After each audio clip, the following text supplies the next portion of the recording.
Alright, and hello everyone. Welcome to USFC 171. Little bit late, 2 minutes late or so, but it's not a big deal. We'll get started ASAP. I'm going to start with a banger here. Luck against Oaken Licks.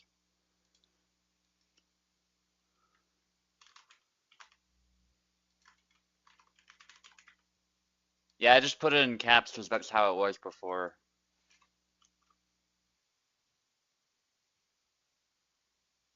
Oh, Oak can't fight. Alright, never mind. I just saw that. Okay, we're gonna do the next fight over then. Apostle versus Info.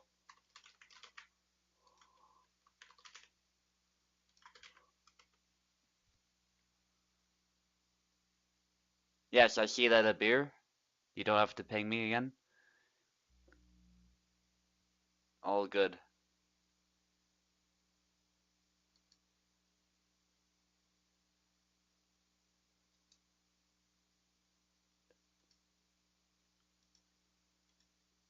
I suppose while we wait for the other folks to join,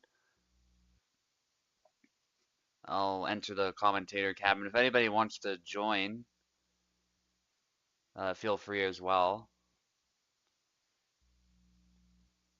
Not mandatory, but this will be a pretty long USFC, so it'd still be appreciated.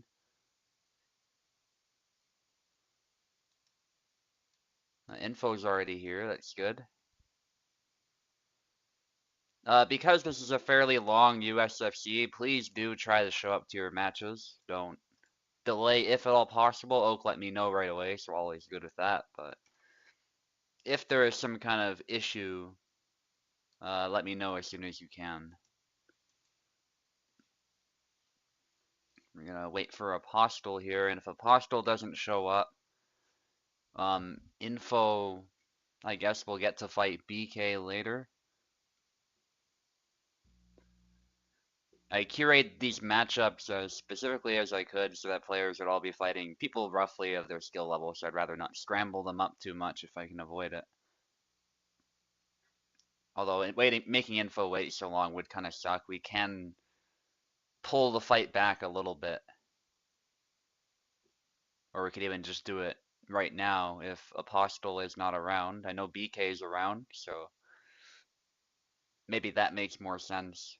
Just get rid of this question mark row here, get Info to fight BK, and then Apostle will be pushed to the back of the line. I think we'll do it that way, but I'll give Apostle plenty of time to join first.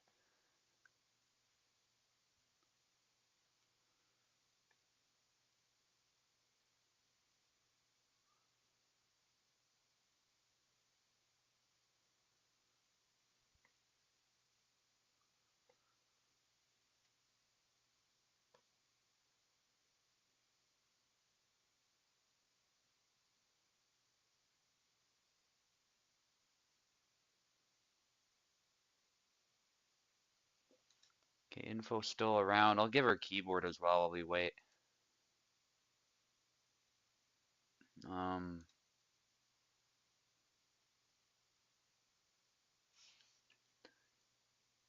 you're around, right, BK? Do you want to just fight Info right now? Because I'm not even hearing anything from Apostle. I think we're gonna do it like that. And then BK can just take the left in Apostle's place.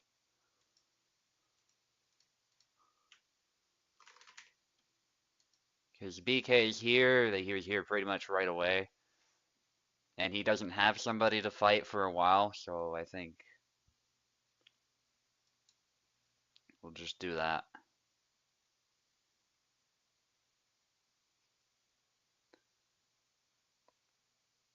And I think Insigny then, what we'll do with you is we'll have you fight British Turk. Okay.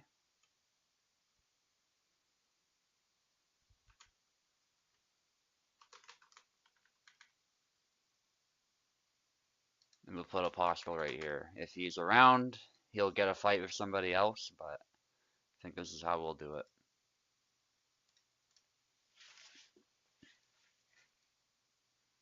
Alright, let me know if you guys need keyboard. We're gonna get started right away now. Sorry for the little hiccup at the beginning.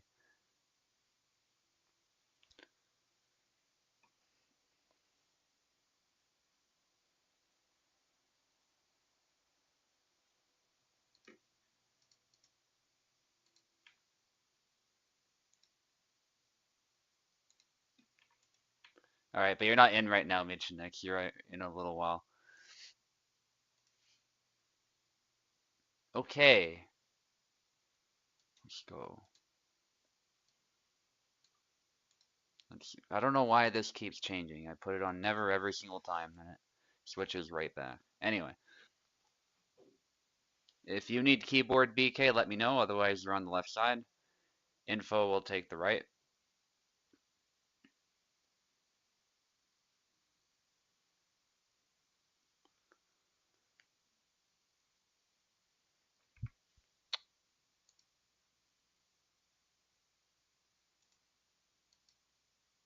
We're on Hellish Quart, yeah. Keyboard, cool. Go ahead and select now. Make sure you click the window as well. That can help. Okay, info on the right. Cool. They're both in.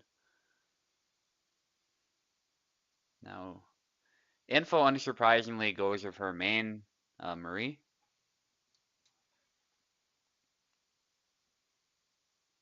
I believe BK went with Yon, which is his main. I didn't quite see that. I was looking down. Yep, he went with Yon. No surprise there.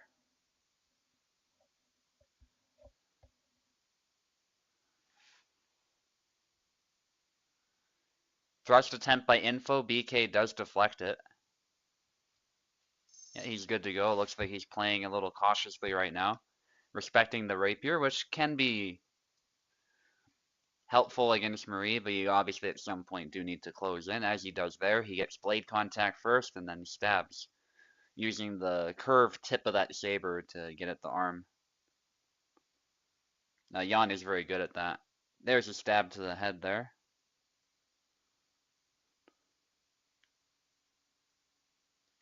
Oak will be ready right after this Lux, so be ready as well, if you're listening. Good stab to the body by info. Maria is quite a powerhouse now. She's not overpowered by any stretch of the imagination, but she can basically take anybody on in skilled hands now, so that's really nice to see. BK might not be used to this Maria as he has been away for a bit.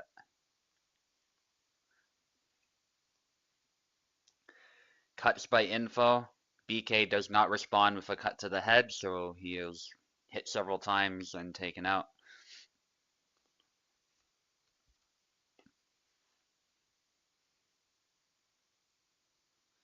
Yeah, wide cut there by BK. He didn't get blade contact first, which is very important with this new Marie, so he is instantly punished. Triangle there. BK does not seize the opportunity to punish that in time. He was a little bit slow there, resulting in a trade instead of a clean hit. That's why Info wanted to make sure he was good to go. There's a little bit of a slow reaction. A cut there, not able to beat the blade. Apparently there's no game volume. That's a little strange. Let me fix that.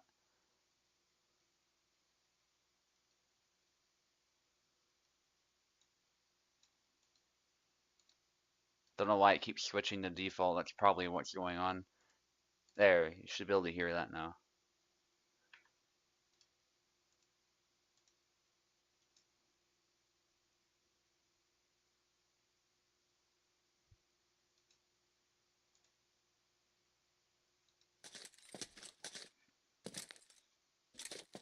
Go ahead.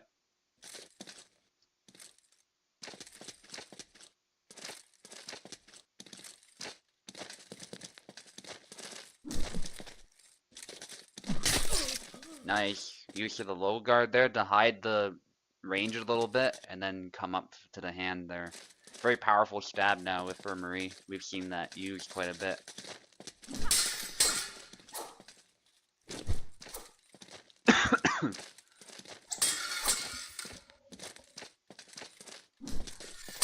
Wiggle thrust there. And BK is really struggling to get anything going. He doesn't respond in time with a cut to the head. It's a very easy way to punish a cut to the leg is simply to go straight to the head. And that will be a trade, especially a favorable trade against a rapier like that. But you gotta respond in time.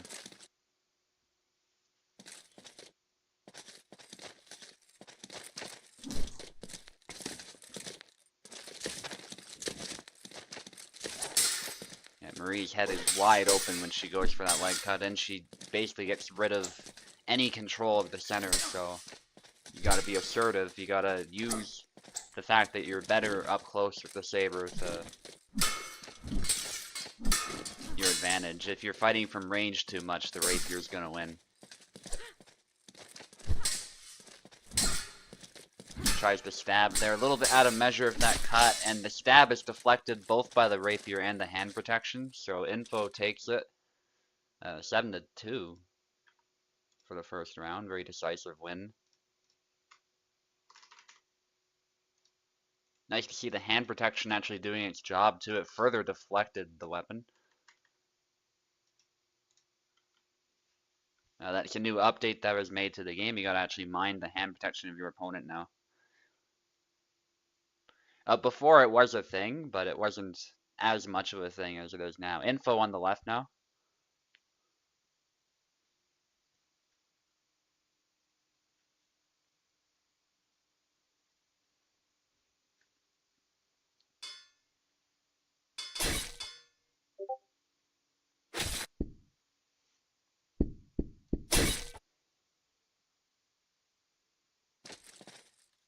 Okay, so Apostle is here now. He thought his fight was second in a row.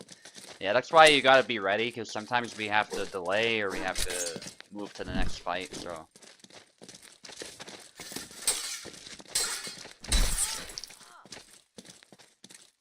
But it's all good.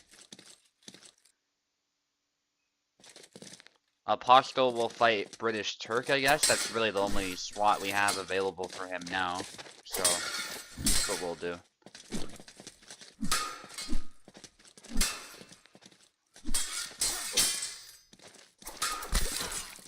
Because Turk needs somebody to fight.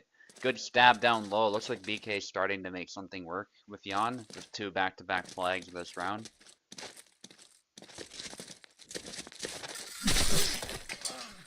Nice stab by Info. Single tempo.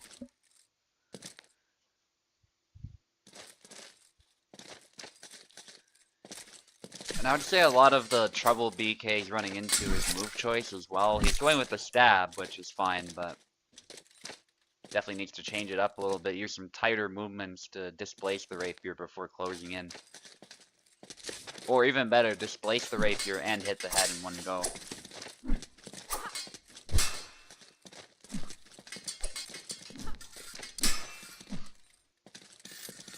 Info getting tired from having the blade bashed, I guess, but nice sidestep as BK moved right into it.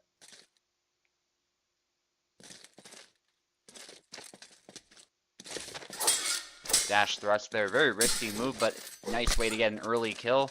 BK says, I can also dash thrust, and we see it there. A little bit slow, but that goes to show the value of slow moves sometimes. The timing can really throw people off. Tries to go for it again, and there we go. This time he interrupts the low cuts with a cut of his own. And although he did take some damage to his leg, he's now limping, which really sucks. It at least was a much better outcome than it could have been. It's really what you need to do. You just gotta out-trade the rapier when that happens. And a stab to the arm by Info.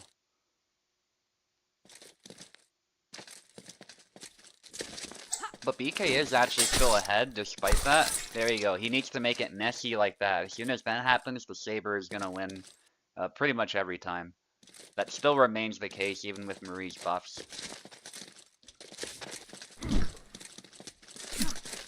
Trying the long guard there, but he got too close. And that's the other thing you gotta keep in mind with long guard is it is not something that will always block the stab, because it's just like auto guard with cuts. It will not always work.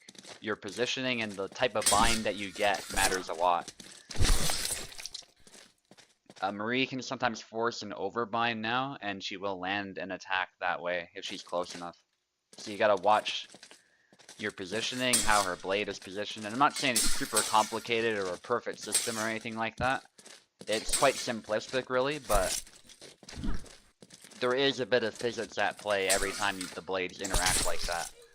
That will determine whether or not the stab can be tracked by the magnetism of the long guard or not. Yeah, but the key is maintaining that contact in a favorable position like that.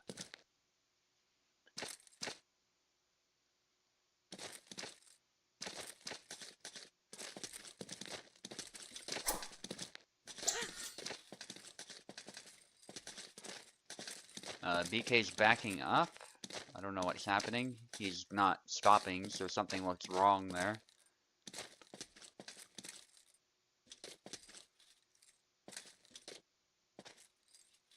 Okay, let's see what's going on. I'll look on my phone.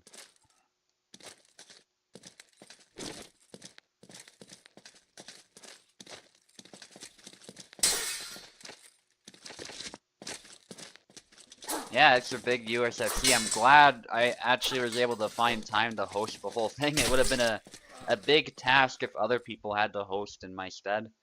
For those who don't know, I did put out like a PSA that I would have to like attend some meeting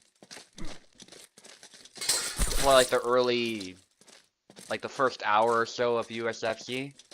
But it turns out my meeting was rescheduled to this evening my time, so we're actually doing great. As far as time, I can host the whole time and it's not a big deal. So nobody needs to step in, although if a European host is available for some players and that is requested, that would be nice to have, but not mandatory.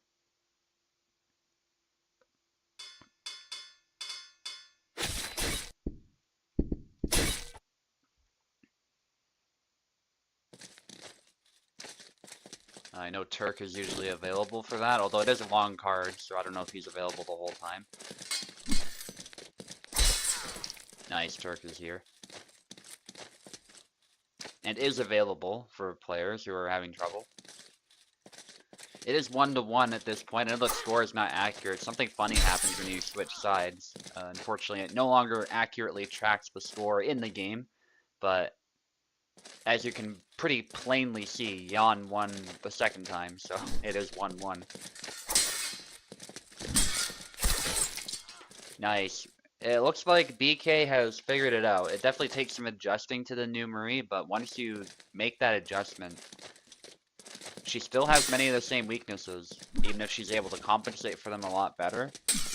The rapier is still not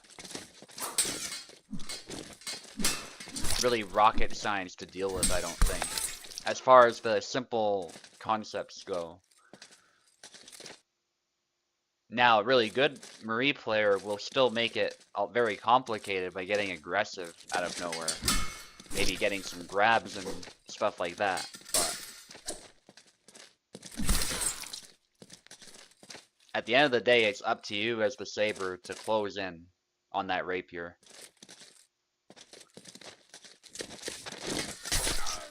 Yeah, but if you overdo it, you can immediately get punished like that. That was really good offense by Info to get a flag, and actually the first flag this round, which goes to show how well BK has adjusted. There's a nice double lunge. Well, actually, it was the first lunge in the double lunge. Did not do the second one, which is a common tactic with Marie, is to not throw the second lunge.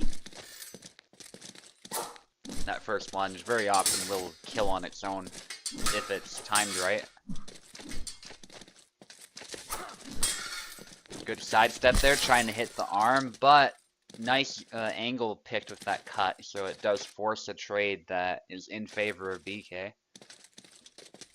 That could have easily been a double, though. Jabs by Info, that wide cut, just not quick enough to seal the deal, but I think it would have actually combined with the other hits. BK is looking tired as well. Trying to go with minimalistic moves here or there. Corkscrew attempt, as I say that, which is kind of funny, but not quite able to connect.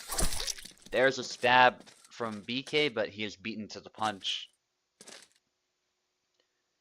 The other thing is the rapier is a straight blade, so because your blade is curved, depending on what angle you're picking to stab, you might take longer to get to the target than you might think,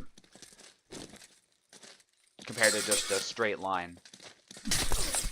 That's a double.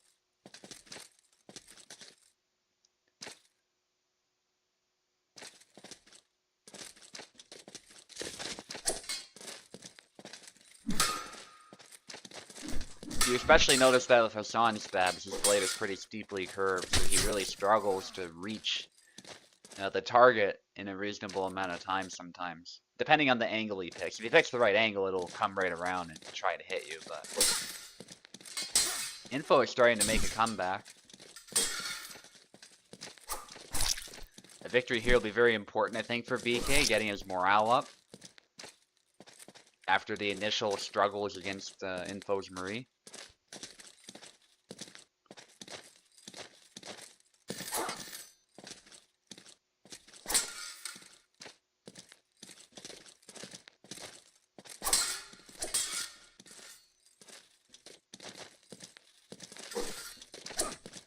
Stab attempt.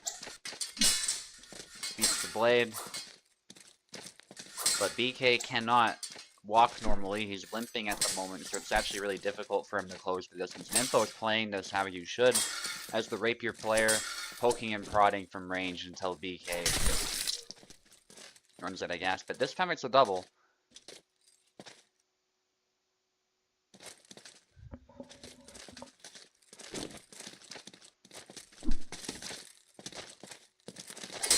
Support for Info in the chat there as Info gets another flag. This could be a really nice comeback.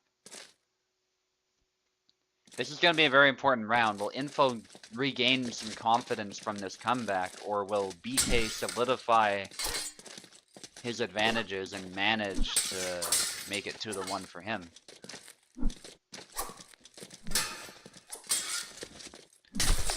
And we're seeing quite a few doubles right now as they both see an opening to just end the fight, but as a result, they both take it.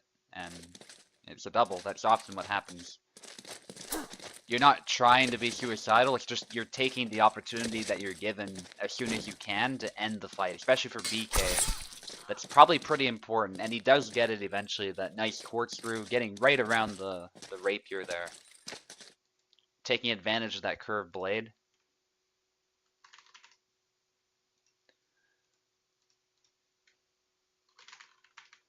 And BK needs one more to secure his win.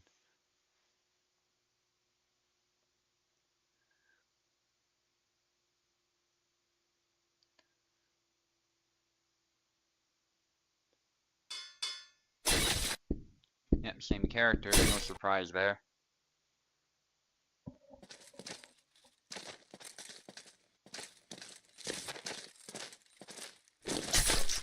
Dashes into that stab, nice opening for Info.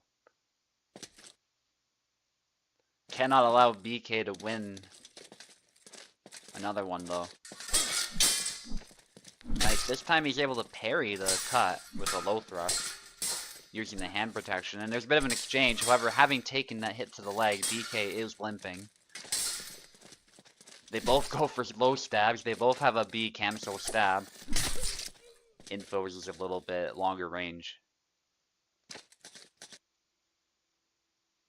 Yeah, BK had to go with a chop to the head or something that would have just ended it right there. But often he's caught off guard by the leg cut, so he doesn't respond with a cut to the head in time.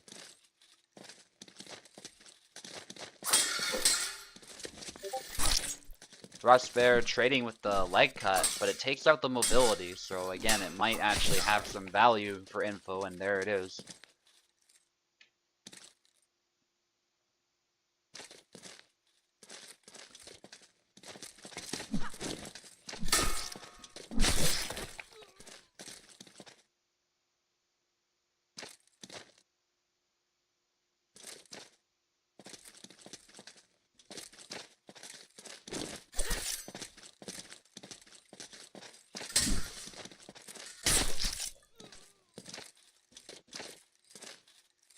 A nice thrust. And actually, this would be a decisive win for Info here. Ooh, trying to get a grab finish for style, but got a little bit punished for that. A bit of a trade. And a nice parry of the corkscrew.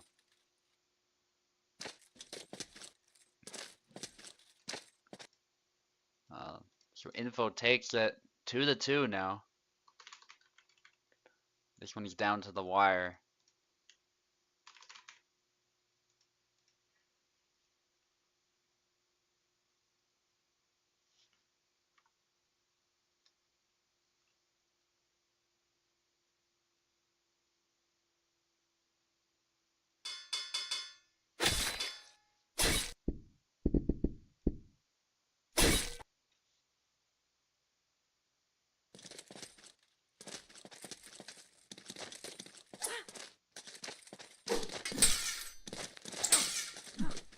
Good exchange of attacks there. Just out of measure though, wide swing, immediately punished. There are certain moves that BK could use, like the chop.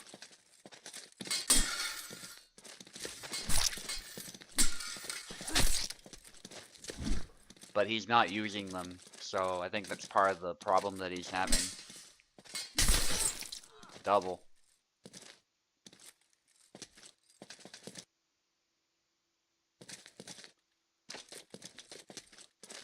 And we actually saw earlier, he tried to walk forward with long guard mindlessly, but he didn't present a threat in time, so Info was able to get a superior bind and stab the hand.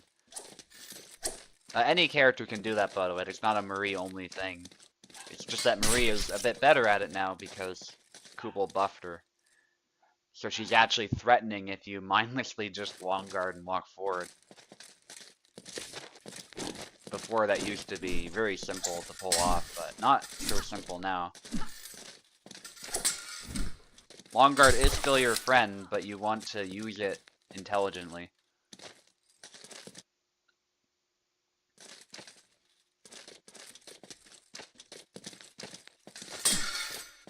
Thrust attempt. And to the face actually, but no kill. Must be very close to getting a kill after that. Leg cuts there, and BK is not ready for them. Again, does not respond with a cut to the head or a leg void. So Info takes advantage of that.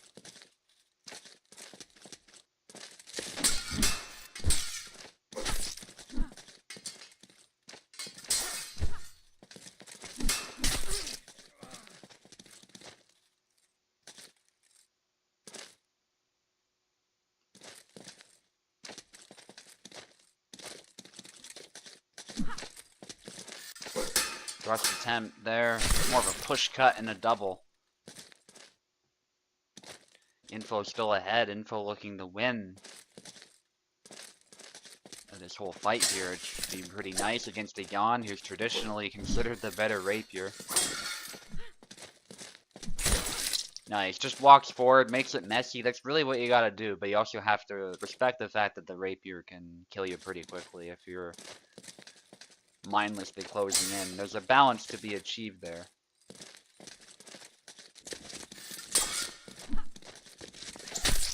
Thrust attempt, another thrust into a cut, and punishes the back Y, a bit too wide. Again, BK needs to pick tighter swings that make contact with the rapier and, you know, hit the head ASAP. He's not using those moves, and so he's running into some trouble. The stab is a good move to have in your repertoire, but you don't want to rely too much on it. And dashing leaves you wide open. Info capitalizing on that right away.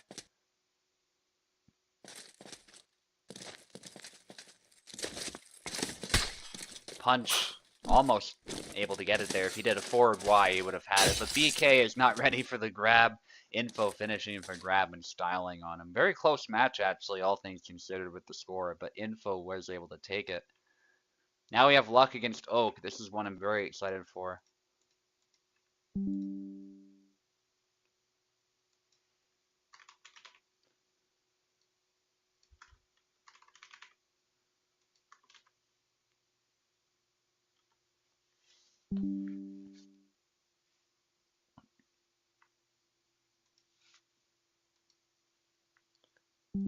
Maria is pretty beatable though. You gotta use your long guard. You gotta chop to the head. A lot of people aren't used to doing that. They're still throwing wide swings. They're throwing the wrong moves at the wrong time. And so Info's doing a good job of capitalizing on that. Stuff like that would have worked before because Marie was weak, but now it's not so simple.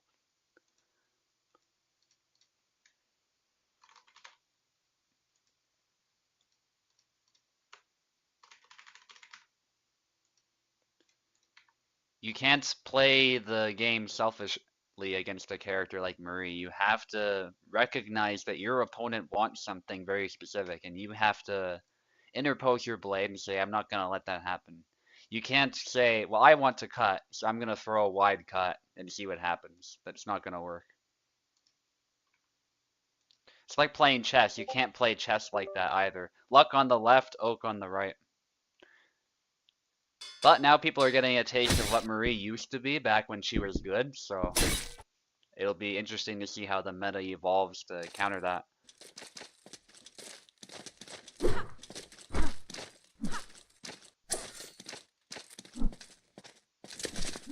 Okay, Sam against Isabella. Traditionally, Samuel is a character that Isabella can struggle against, but I'm sure this is a matchup Luck is not unfamiliar with, so.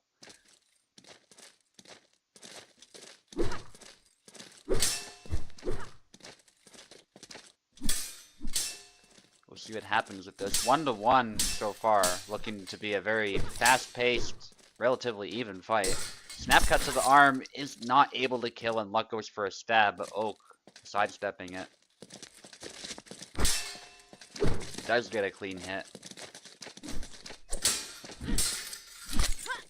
And a hit to the head there. And that's the thing with Sam. Some people say he doesn't trade very well. I actually think he does. You just gotta pick the correct moves, and you gotta aim at the right targets. That's a pretty big cut, actually, that he has there, and it does hit pretty hard.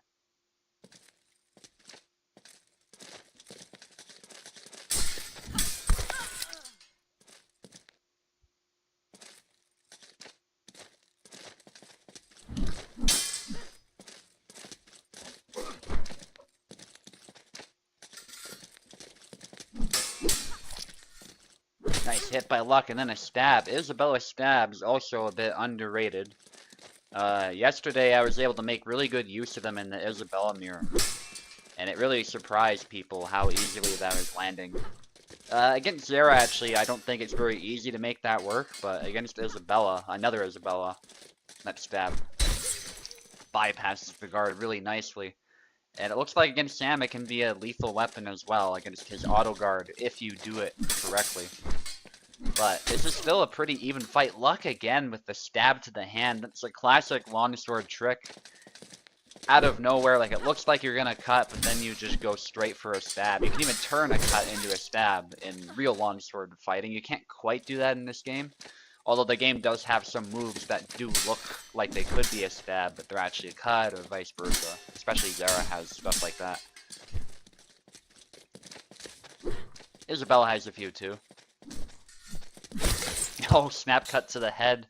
A little bit slow by Oak, but if Luck was a bit closer, I think that would have been a double, or even possibly Oak's flag. So it was a smart move, it's just Luck was really fast in his reaction with that punish. That is something Luck Luck is amazing at, is his ability to quickly react to stuff that you're doing. His reaction time is probably the highest on the server. And I don't think it's really a contest.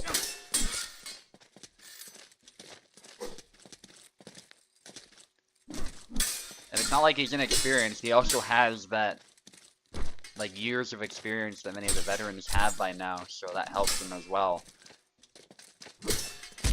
Punch by Oak, but punches do not win sword fights, cuts do. Luck takes it. I'm assuming Oak wanted a cut, but he got too close. And so the punch was triggered. Where the cut would not have landed, because it would have probably hit with the hilt or something anyway. Okay, we are switching sides here. Very close match to start with here. See if that continues.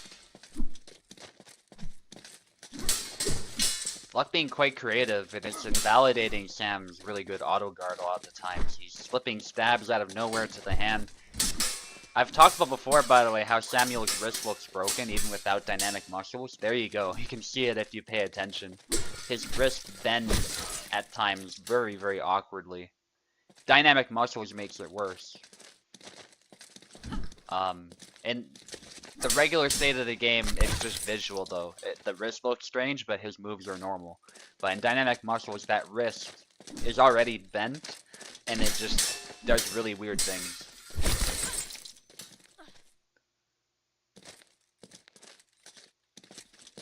And Luck taking a flag to start off.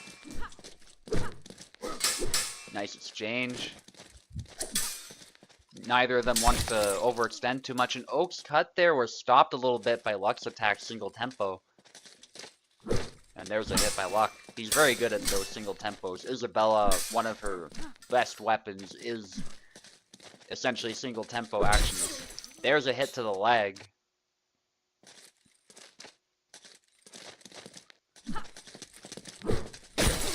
And nice combination by Luck, surprising Oak with the timing. Luck is on fire with this Isabella, very fast too. He makes her look like a fast character. In reality, she's like average speed, I would say, not really particularly fast as far as movement speed, but some of her snap cuts are quite fast. But just overall, his reaction time with her and his ability to combo with her really fast, he makes Isabella look a lot faster than she is in reality. If you look at characters like Barabash or Yazik, they're much faster. Alexander even has some faster cuts. Retreat attack there to the hand. That looks like a pretty effective move because it goes straight to Isabella's hand even when she's passively auto-guarding. She can still block it in that case, but if she ever goes to do something, then the hand is at least a potential target. Sometimes the cross guard catches it though, I think. Stab attempt a little bit too close. Ironically, these long lunges are... Yes, they extend Samuel's range, but they give Isabella the opportunity to close the distance, and with her tight movements, she will shut down a lot of moves like that. And there we go, Luck with another very convincing win this round this time. It wasn't as convincing last time, it was pretty close, but this time Luck has figured something out. And Oak has his back against the wall as Luck is looking to finish it here.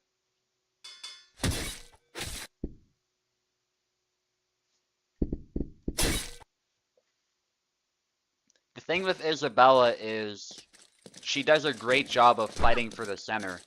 So if you try to play Isabella's game and fight for the center like that, you will lose pretty much every time. That's something that she does better than virtually every character. Alexander might be the exception, but...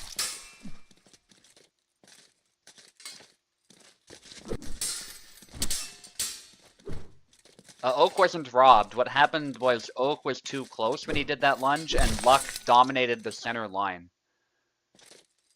with the longsword, so the thrust was instantly deflected. So Samuel commits to this big long lunge, and Luck is instantly able to respond.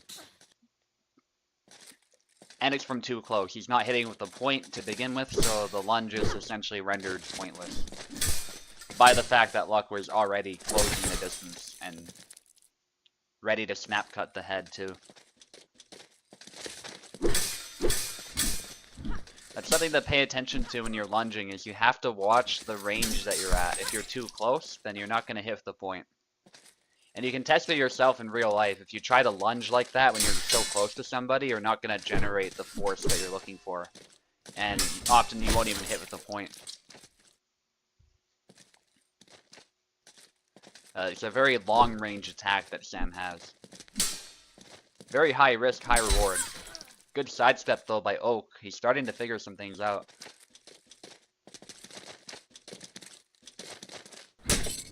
We'll pause. Hopefully they're both good to go. Yeah, it might have been a mistake. It happens.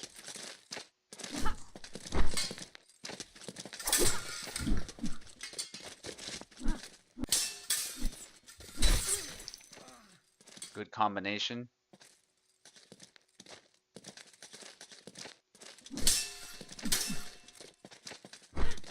Back Y by Oak.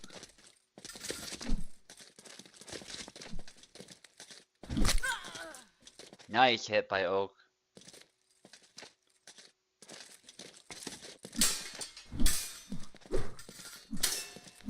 Back Y.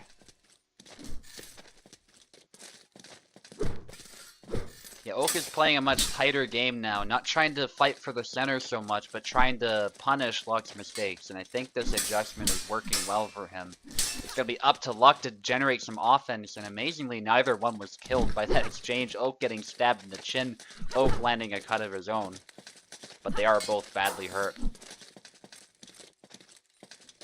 Luck's thrust was pretty quick, so that's probably why. And there we go. Luck's signature there, the snap cut after the thrust, is very fast. Now we're down to the wire. Oak still has the opportunity to just win this whole thing, but the pressure is on. You really don't want to give Oak wiggle room to make a comeback if you can avoid it. Cut into thrust there. Oak gets hit in the left arm. The nice thing about Isabella is she can really mix it up like that. Snap cut. White cut. Good exchange between these two again. But Oak a little bit on the back foot, I would say. There's a hit to the head, but the blade took a bit of the sting out of it, so not quite a kill. And Oak was able to get a cleaner hit. Thrust attempt into snap cut as Oak tries to punish the thrust. Very nice by Luck. A cut beating the blade a bit. And Oak goes for a leg cut, but he's out of measure and the hand is a target, so Luck takes it. But nice try. That is actually a very powerful move. I don't blame Oak for trying it, but he was not able to get out of the way in time. So he takes it. Now we've got Captain Adler against Plebeian. Make sure I ping them.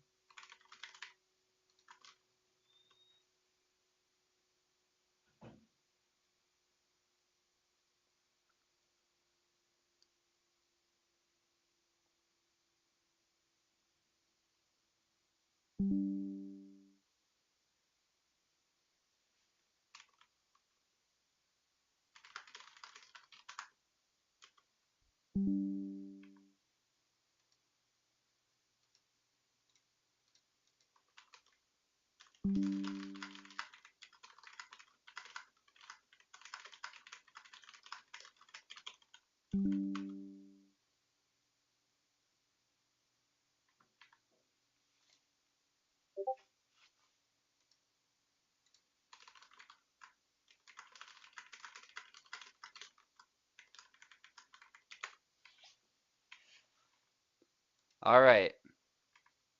Both combatants are here. People are asking, how do you beat thrusts? You gotta use long guard, you gotta beat the thrusts, play a tight game, get blade contact with them, and read them as well. Read what your opponent's trying to do, and instantly sort of single tempo in response. That's how we've done it ever since 2021, 2022. There was a time when long guard wasn't even a thing, and that's how you did it. You had to like actively blade beat the thrust. So it was about reading your opponent, and even less about assuming a solid defense against the stab. Captain Adler on the left, Plebeian on the right. Let's go. Izera.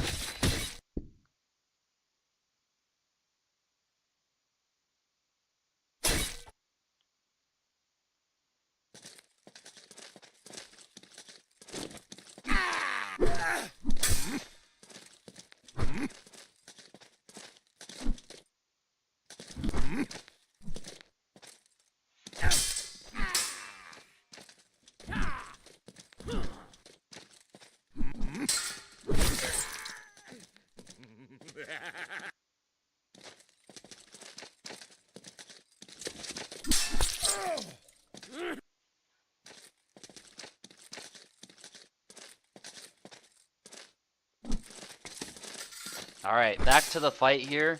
Some people complaining about stabs. Honestly, there was a time when long guard didn't even exist.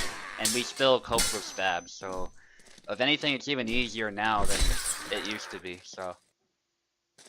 Well, okay, that's not technically true. Long guard did exist. It didn't exist as a countermeasure to stabs in particular. Now it does with the binding mechanics, but anyway. And yeah, closing the distance like people are saying too. You have to respect the fact that rapier can kill you, but at the same time, you have to mix it up and just get in her face.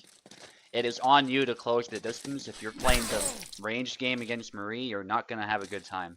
That's not how you beat Marie.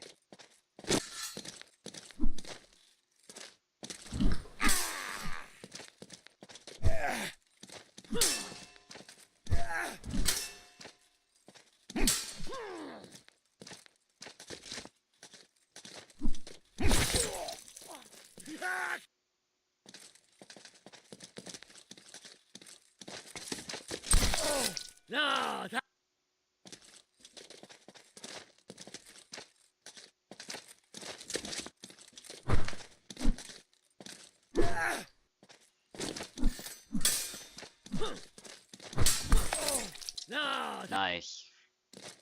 Sorry, just more discussion about the how to beat Marie and all the rest of it.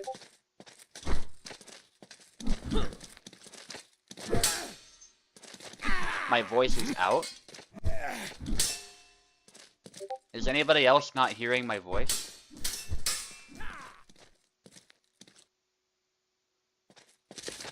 Weird. Anyway. Nice combination there by Plebeian. A little bit behind against Tarnowski. This is a really cool matchup, by the way. The two of them use a German fencing system. Meyer by Tarnowski, and Zera is quote-unquote 12% Lichtenauer. His style is based on Lichtenauer, but he's drunk, so he does a lot of crazy shit as well, and some Meyer style windmills as well, which also appear in other German systems.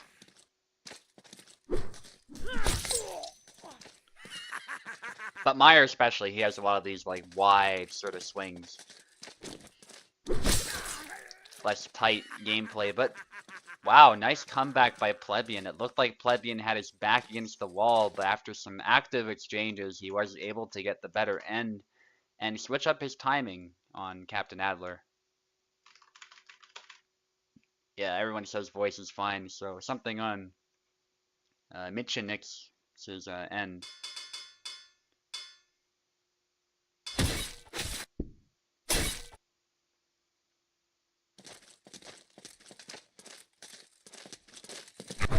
Okay, Laszlo now by Captain Adler. I guess he's giving Laszlo a try. I don't know if this is advisable, but we'll see what he can do. Back wide to the hand though, a good start. Thrust attempt, and there you go. You can see the thrust was deflected really nicely by Plebeian. This is how you deal with stabs. And then he immediately capitalized on that.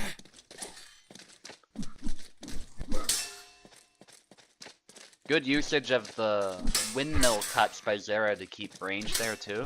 Prevent Laszlo from closing in, and then there's a stab to the body.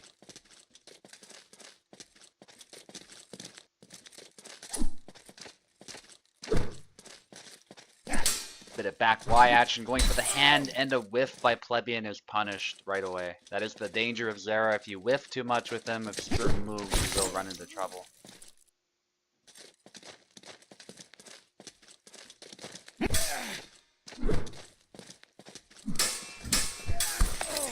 And nice back Y. It's actually 3-3. I have to give Captain Adler some credit. I would give Zera the edge here, but he's putting in some work with Laszlo.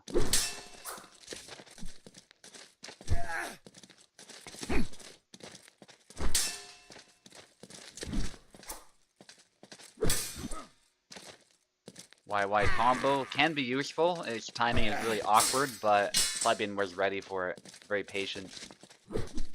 But active, I have to say. Very active Zera. Love to see it from Plebeian. Thrust attempt to the hand. Not quite, and that's a double.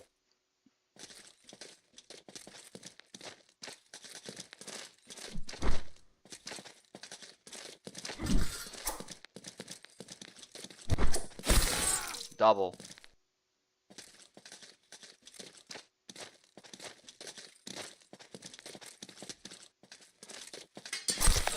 An extra thrust to the face.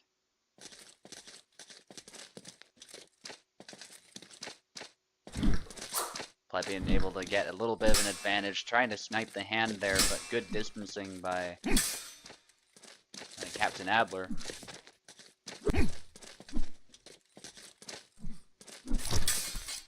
Upcut to the hand, that was brutal, and Captain Adler is tired. He almost had his hand popped off, it looked like. I'm actually surprised the game didn't let that happen. It was like it glitched a little bit, the blade got buried in his arm, but you can see it, that amount of damage was still unsustainable. He got completely tired, so. And there's a stab to the body. Plebeian needs one more, And it looks like he's adjusted to the splash blow, and so it's become very tough for Captain Adler. Nice. Y into another retreat Y.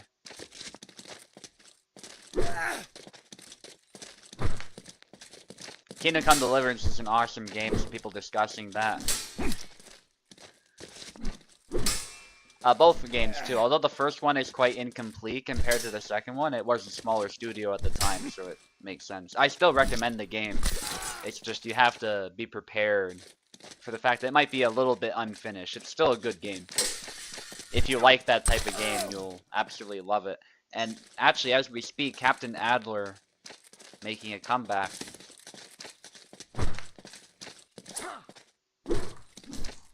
Now it's anybody's round.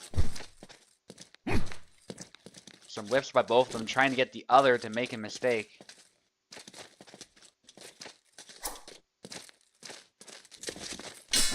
And there's a thrust there, the back Y, just a little bit mistimed, and it was instantly punished.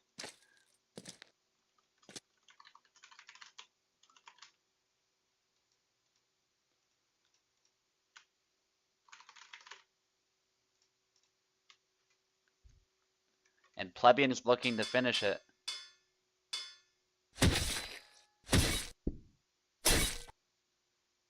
Plebeian that poorly. I think he played it just fine. He's winning. Man, some banter in the chat there. Plebeian is gonna prove these people wrong though. Back Y to the hand. Some people saying Plebeian's rusty too. I don't know if he's gonna like to hear that. But he's gotta translate that anger to this fight. He'll do even better. Embrace the dark side. Nice windmill, actually getting around the guard too, which is actually what that false edge cut right after the first Y cut is meant to do. You come down, then you come up, come down again essentially with the false edge at a much more awkward angle for your opponent to defend against.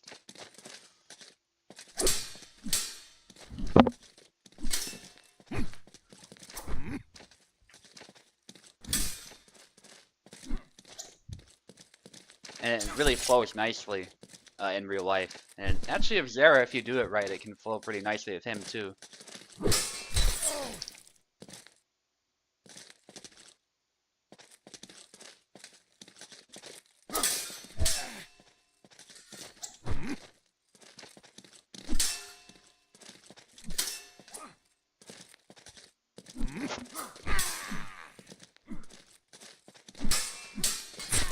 Nice thrust to the head there.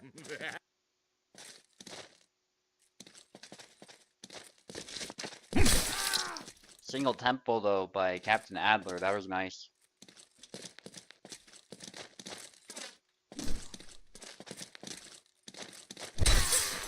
Nice. Switches up his timing there out of nowhere if the two cuts there Y into X. That's a double.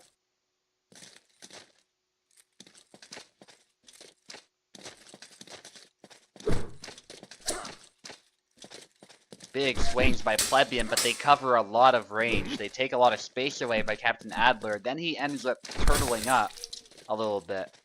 But that's to Zera's further advantage because Zera has the longer and more powerful weapons. Captain Adler is essentially forced to keep moving and he's forced on the defensive. Yeah, it's up to him to find some way to close in and make it messy. But in this case, he only gets a double.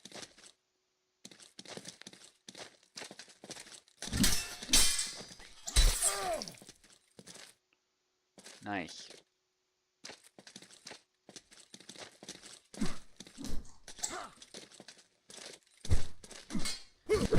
Cuts there by both.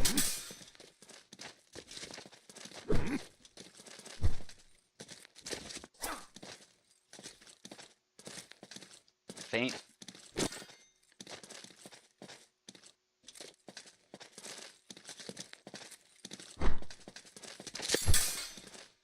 Back Y. And nice, doubling up the cuts again, throwing off his timing.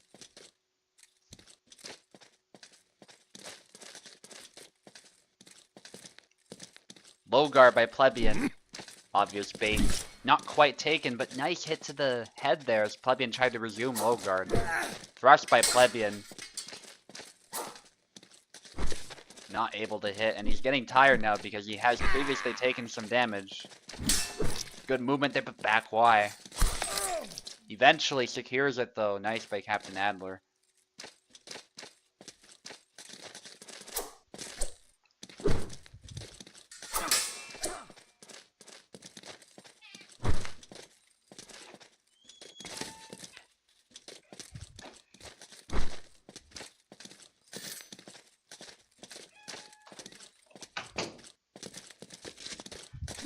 Big swing by Plebeian. Nice offensive there. Eventually gets it.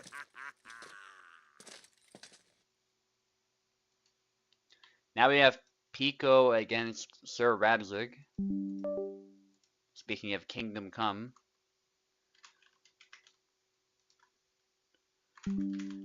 These two are fighting for the chance to fight me later in the event for the champion title. The champion belt is on the line, but we have to see who is worthy of challenging me.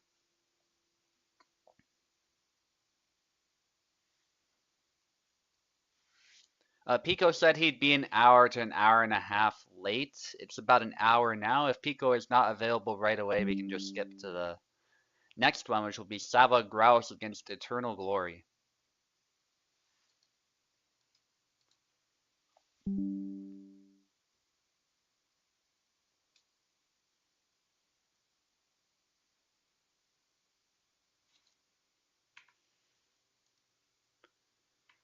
Sir Radzig is here. Pekla might be another half an hour yet if he's not available, so we will just skip it if he's not here right away.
No, you're fighting Insigni Turk. But you are towards the end, you're right. I switched up the fight card. Because some people didn't show up. Although you won't be second last, you'll be like third last. But yeah, you are late in the event. I don't see Pico. He'll probably be a while yet in that case. So we're gonna immediately move on. For now, we'll come back. Sava Grouse against Eternal Glory. If Pico isn't able to show up, of course, Sir Radzig will just be able to challenge me. I'll let that happen since he's the only one with a 2-win streak in that case, so he's the closest to being eligible.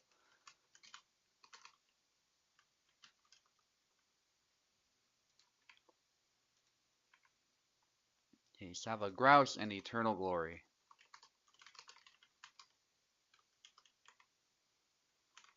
I cannot ping Eternal Glory. Is he on the server? I saw him click the frog meme. I'll look for his name on that list directly. I should just be able to find his handle there, but I cannot ping him for some reason. That is really weird. Yeah, I see him here. What if I do it like this? His name's really weird. It's like impossible to ping him, I think, because he's got characters in his name. There we are.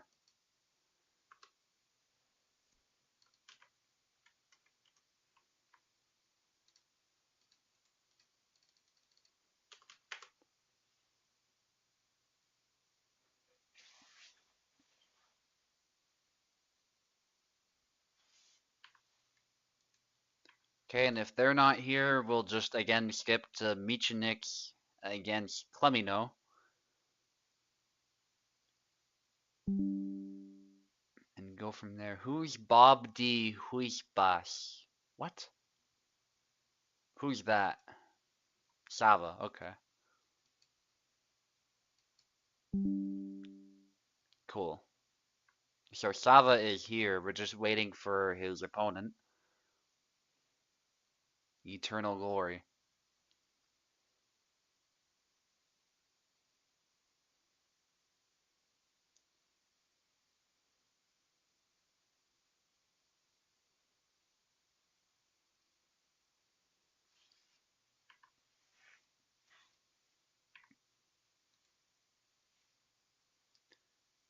For those who are skipping, of course, you will get a fight regardless. Radzig will just fight me if Pico isn't around for the whole event.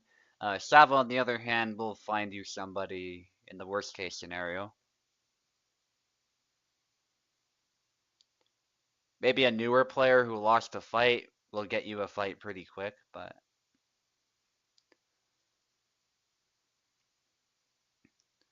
I mean, Radzig could challenge you as well, I suppose, but I tried to put people together in matchups based on their skill level, so I think it would be a little bit lopsided if I did that. Because Radzig does have some experience now, so yeah, I'll try to find you somebody newer. It could be like Michinix again, or Clemino. Maybe whoever loses that fight will fight you, is how we'll do it. Or if somebody else wants to volunteer who's new. But yeah, I don't see Eternal Glory anywhere. Oh, do you want to fight Max? We can also do that. You're newer. That might be a little bit easier.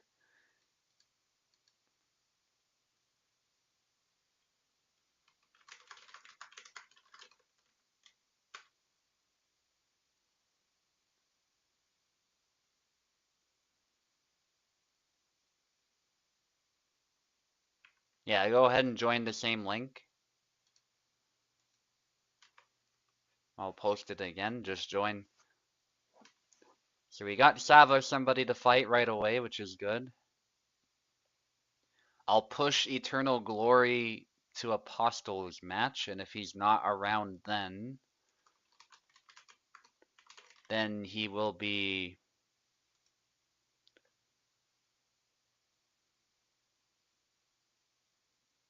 essentially disqualified. And we'll get Apostle somebody else to fight, of course, but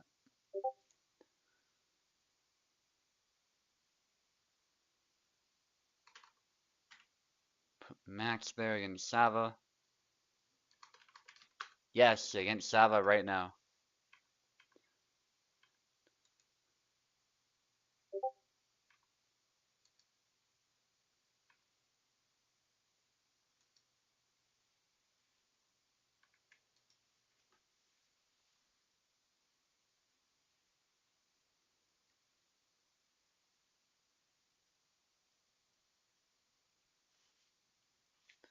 We're actually doing pretty decent for time, I would say. This is more or less what we expect, 20 minutes per fight, roughly speaking.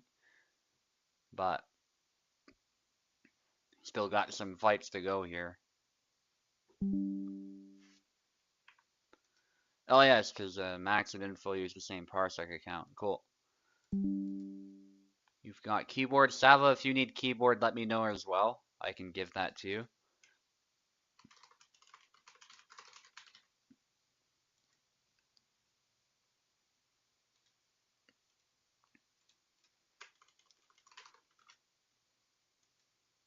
Let's do it.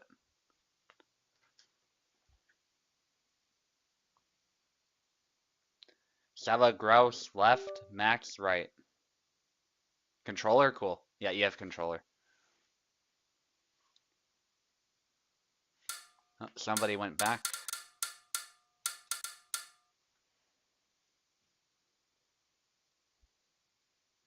Take the left, Sava. Yep. Now Max, take the right. Beautiful. No surprise, it looks like Sava is gravitating towards Sava. See, Max goes with Samuel. That's an interesting matchup. Saber versus Saber. Well, Saber and Dagger versus Saber, really. But the Dagger is a little bit of a novelty, I find. Let's see if Sava Grouse can make that work, though. Would love to see some prison shanking for sure. First time I've seen him fight, by the way, so I'm really curious what he will do with Sava, how much experience he has.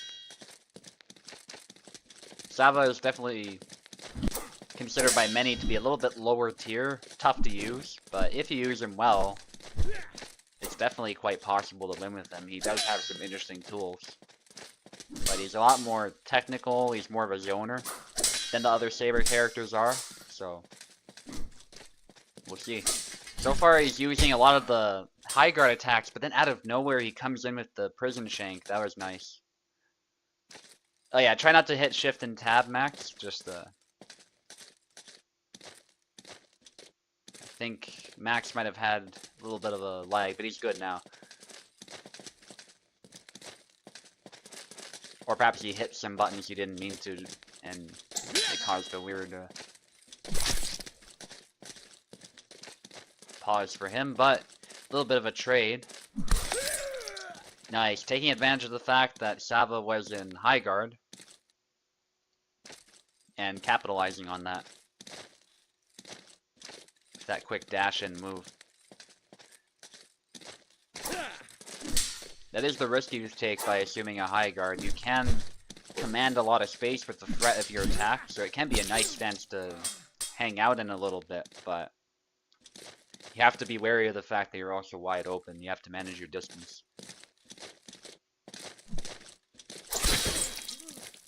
Nice chop to the hand there. Making great use of that high guard cut. A very different style with Sava than I'm used to seeing, but it's actually working very well. High guard cut there, and then to the leg. Buddy does take a cut to the arm for his trouble. That's the risk of a cut to the leg, is sometimes you're very exposed. Something I just thought of, by the way, is that Kubold's adding in all this new gore stuff.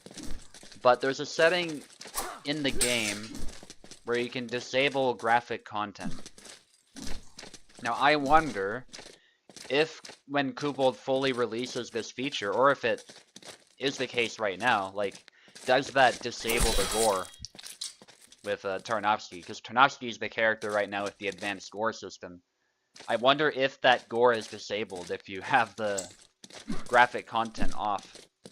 I don't care about that, as I like, you know, gore and stuff like that. I'm not very squeamish. It adds to the game a little bit, but I am a little bit concerned because Kubold is known to make oversights like that. And I know, like, some people do play this game with the gore off if they're kids and stuff like that. They've talked about it before on Steam.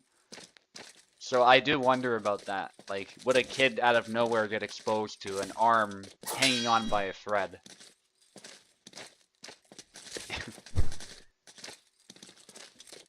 It's a little bit heavy for a kid. I know some kids would be okay with it, but there are some kids who would also, especially little kids, right? They wouldn't be happy seeing stuff like that.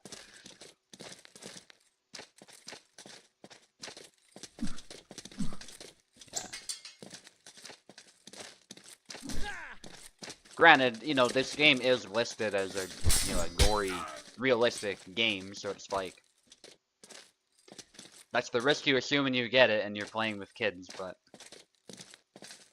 it's definitely not marketed as family friendly, but I do wonder about that all the same.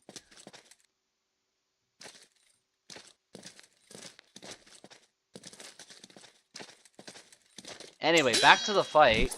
Sava Grouse is doing a pretty nice job using Sava as a zoner, and there's a snipe to the arm there. And this is his debut in the USFC, and he's managed to win his first round. But it's not over yet. It is best of 5, so you do have to win 3 times.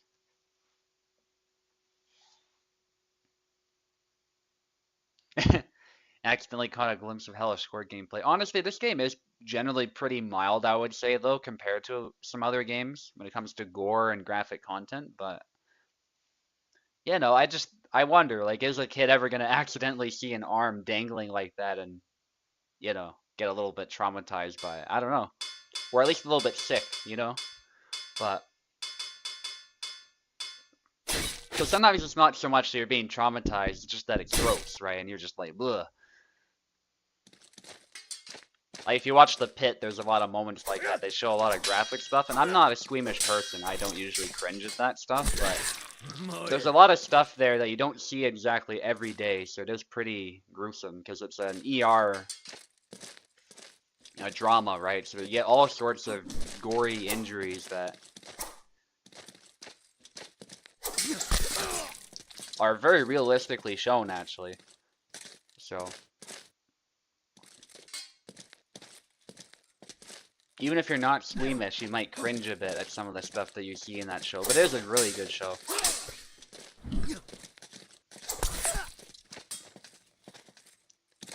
Also, I have to give Sava Grouse credit for landing the shanking move like 2 times the last fight. That's not an easy move to land on an opponent who doesn't want you to land it on them.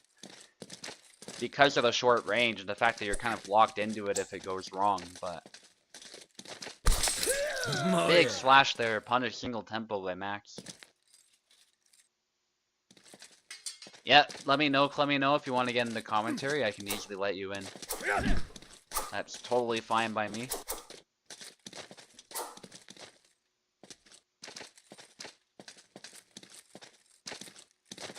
Ooh, Max a little bit flat-footed there. I'm assuming he's waiting for his opponent. Yeah, he's waiting for his opponent to make a move so that he can quickly punish with a snap cut.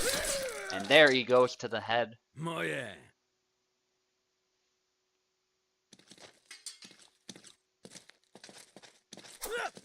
I love people are making fun of London as well, specifically known for stabbings. Little knife.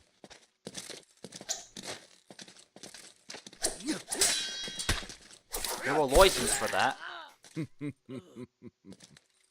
Nice by Max.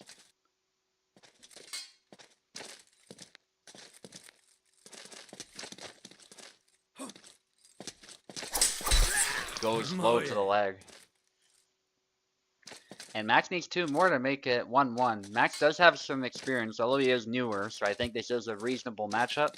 He does have some experience in certain martial arts, so.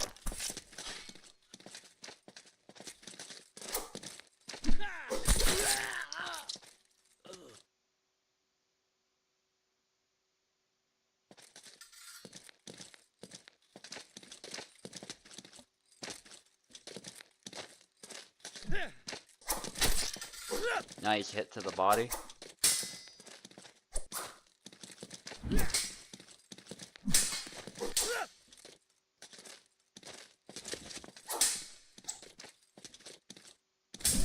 Goes low.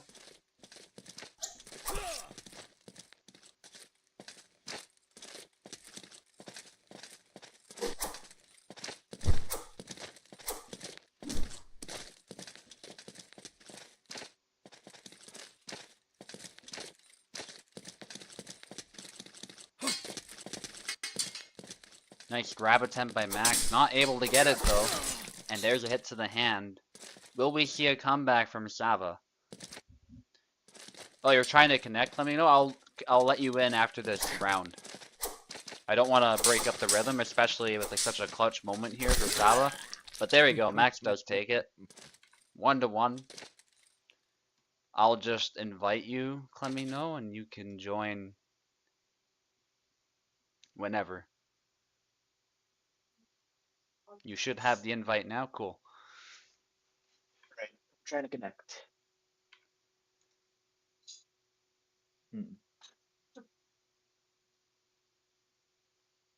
Okay. Could you just say something to make sure your audio is getting through? Right. Checking. I'm trying to connect.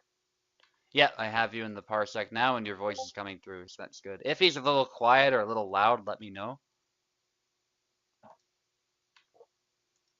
But he is, looks like the audio is working, so that's good.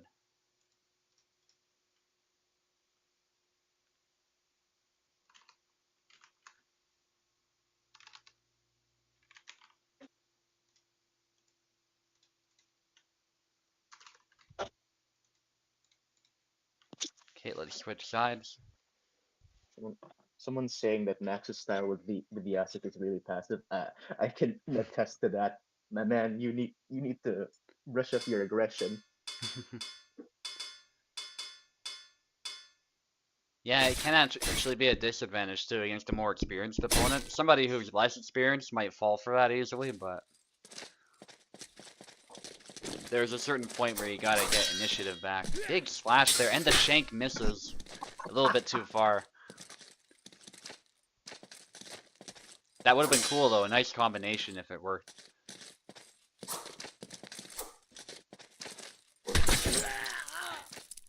Double. Another variety matchup. First, Tarnowski versus Vera, then Laszlo versus Vera. Now this. Ooh, they both go for high guard, but Yendrik's high guard has more range than Sava's. More utility too. Yeah, and even the jump is pretty good, as we saw. Kill.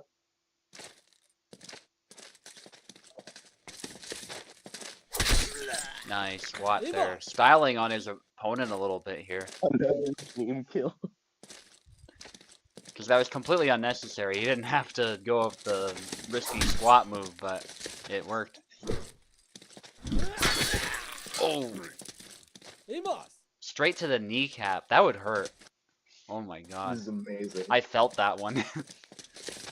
This right here is the top tier Yendrik gameplay. Punch. Yeah. Yendrik is Combo. quite a wild card. If you let him walk all over you, he will. It's just that simple. He's very good at offense. Nice. Oh, it actually landed. That was good. Yeah, he landed that a few times this match, actually.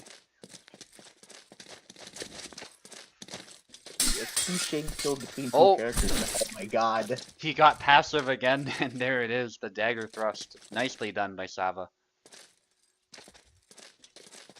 Shane kill ratio is now equal.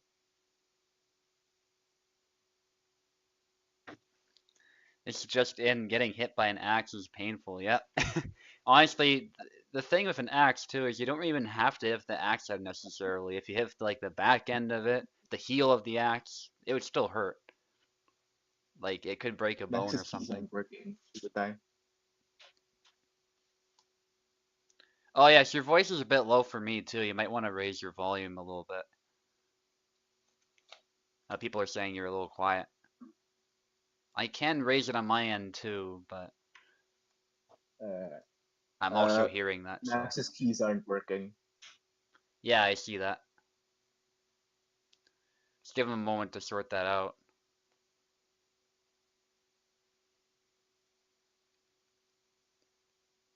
Oh.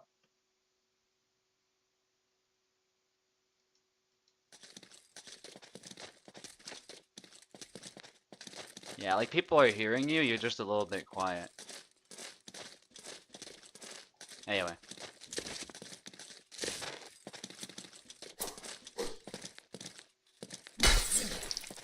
Oh, nice. Single Good tempo. snipe there.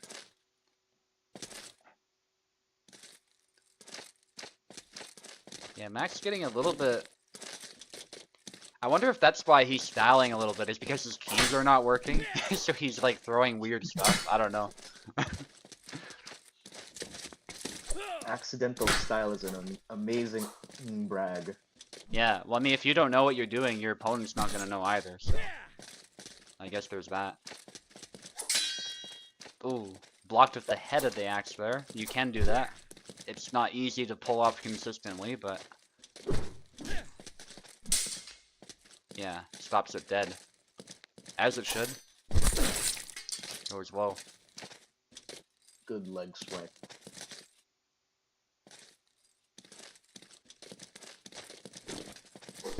Jump. Out of measure, but keeps going. Come Yeah. on.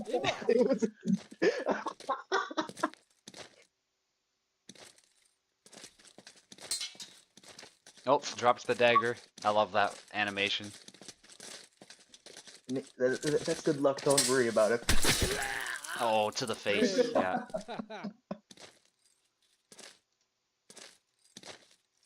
All right, 2-1 now for Max.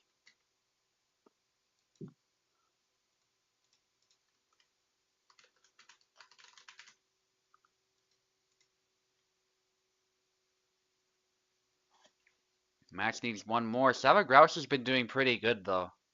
I gotta say, for somebody new who has, I don't know how much he's played the game before, but he seems really new to PvP, but he's still pulling off some really stylish stuff with Sava. So, Try oh, so going he for a is, low score. so he is trying to style on his opponent, yeah. But his keys aren't working half the time, so he's throwing it at weird times, I think, is what's happening. I think he's trying to do the pierogi stunt. Yeah. We're not done yet, Max, though. You still have at least one more game to play. At least if Sava can pull off a win, it might well be two.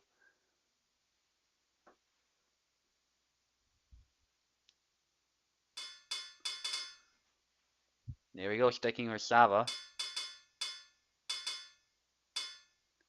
And Max is considering Jan by the looks of it. Then he moved to Tarnowski. Interesting. Mr. T. Yazuk now. He doesn't know what he wanted to pick. There you go. He wants to pick the man with the broad blade. And he's poking at the air. I don't know if this is some kind of bait or if his keys are... Yeah, I think they're working, yeah. Or maybe he's testing out the moveset. I don't know. Nice. Yeah, somebody was asking, how do you make Tarnowski work? He kind of demonstrated it there. I don't know if he meant to demonstrate it well, but you can cover a lot of space with these cuts and deny that space from your opponent. So they're kind of slow, Nice. but it's very hard to approach at the same time.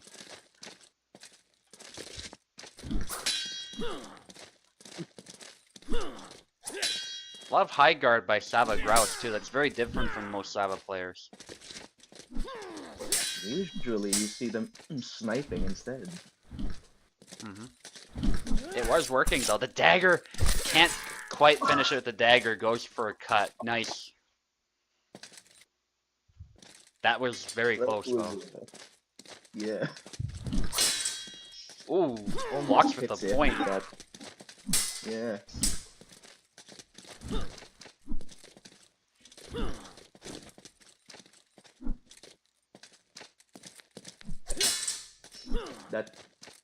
That thrust is the tiniest, one of the tiniest thrusts in the game, only matched by Isabella.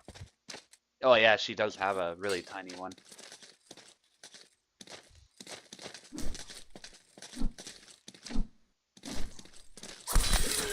Ooh, double. Honestly, this one's pretty close. If he wasn't going for a swing at the same time, that would have legitimately sniped him. Yeah. Oh, he goes for left foot forward, opens himself up. Yeah. See, with Tarna, you gotta combo. Like, you gotta do 3 cuts at once, 2 cuts at once. You can't just throw one like that and go to left foot forward and stand there and measure. What is going on with still not working? Yeah, I don't know how to fix that. Info is having a similar problem, and I don't think we were able to sort that out yesterday. It's something to do with their setup. I don't know what.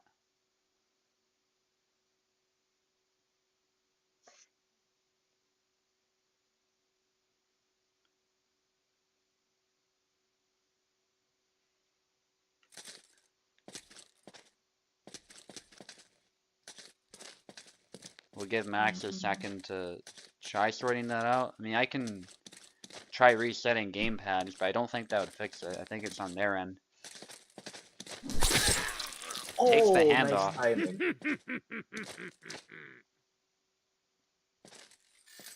You don't see that that retreat often.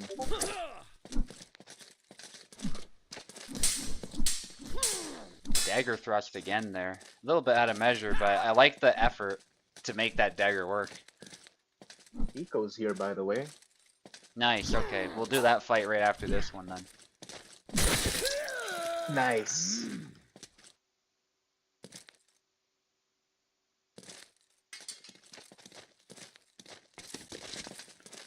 Big slash. Not a kill, actually. It was to the body. Ooh. How? How? It was to the hand. His hand got nailed by that thrust to the hilt, I guess.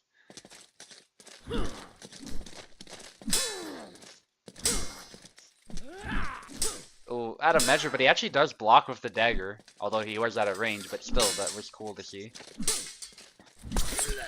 Little known fact, you actually can block with the dagger. It's not reliable, I don't think, but it actually can be done. If you do manage to actively block, the bonus speed up still applies to the saber. Yeah. Gobble.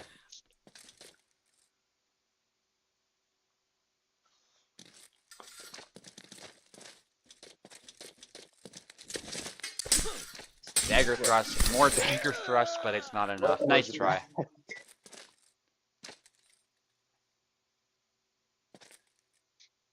Okay, Max takes it, but good effort by Sava Grouse for her first debut. Some stylish moves attempted, and some of them worked, so you gotta give him credit, especially for winning the first round, too. That was nice. And I hope to see you in future competitions. If you make that Sava work, it could be a menace for sure. Clemino's already here, but I think we'll still go back and we'll do Pico against Radzik, because Pico has very specific time constraints.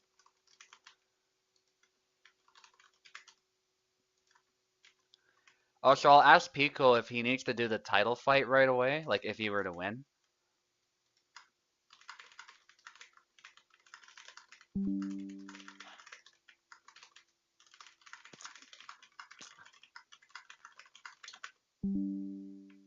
Oh, you're free now. I'm just asking if you want to do it later or do it like right away after. Okay, whenever? Cool. Cool, cool, cool.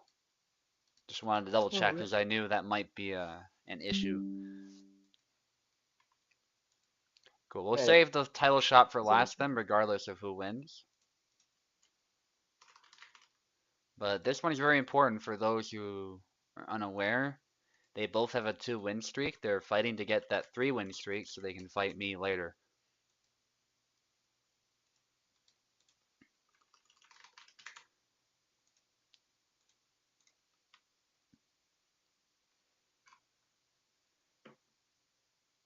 What will they pick? Well, yes, I think they both need keyboard actually. There you go. Keyboard and keyboard.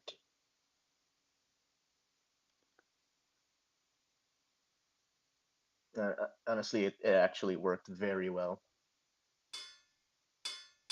Okay. We got a Marie mirror to start us off. Pico's probably going to switch off of Marie at some point, knowing him, but it'd be interesting.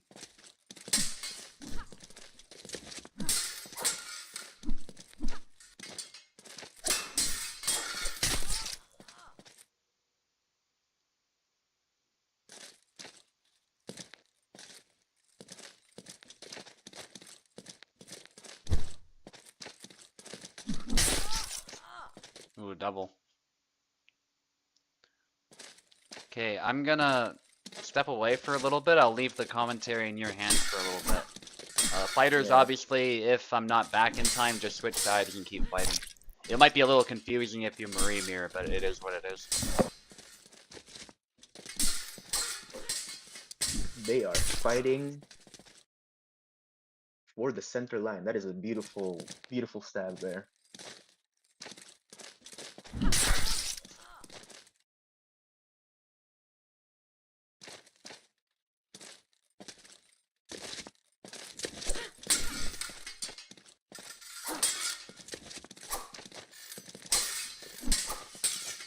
Both of these guys are relatively aggressive Marie players. Definitely not to the same level as Siantlark, but still pretty aggressive.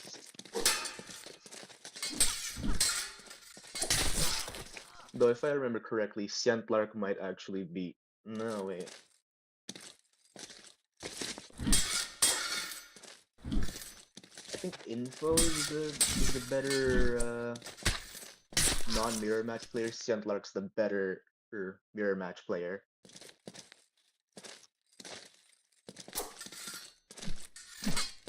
I've never seen Radzig play this aggressively with Marie though.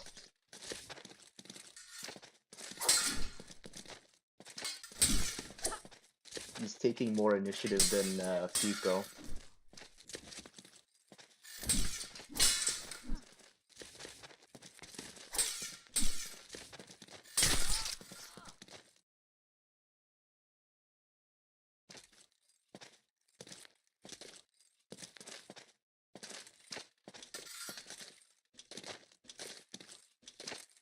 Is this a taunt match?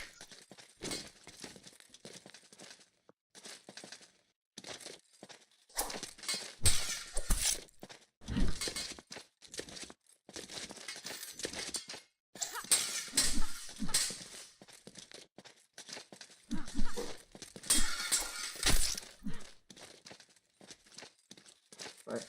Radzig finally getting a bit of damage in on Piccolo, but I'm pretty sure by the way Pico's hands are... Yep.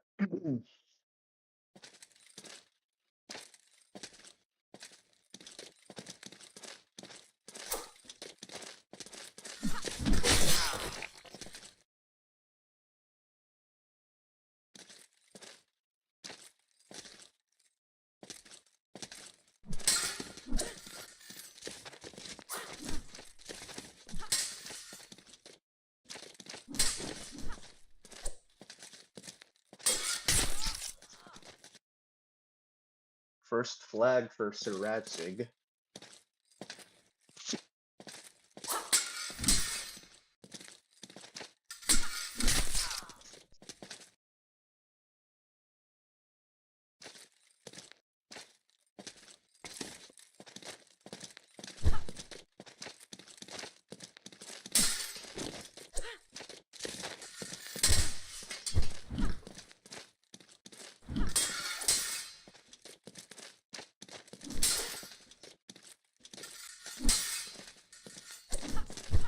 A lot of downtime, honestly.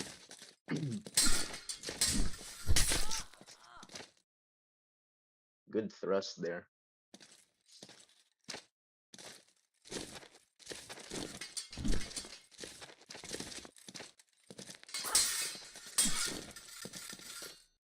Out of range. Goes for a grapple.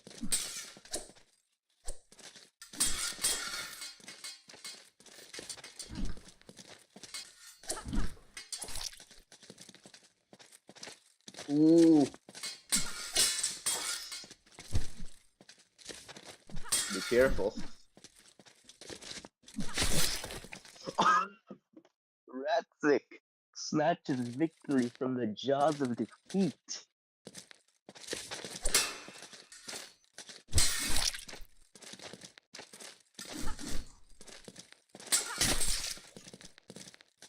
But Piccola ultimately takes the round.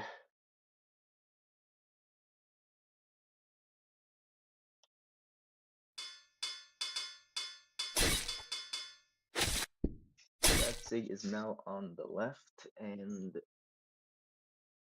did you guys even switch?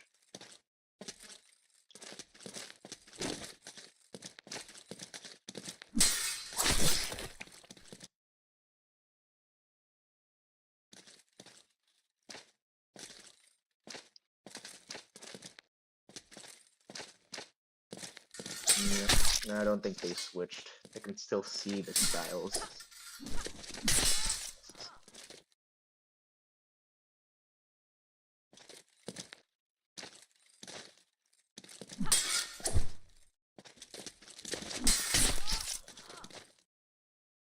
Nice triangle there.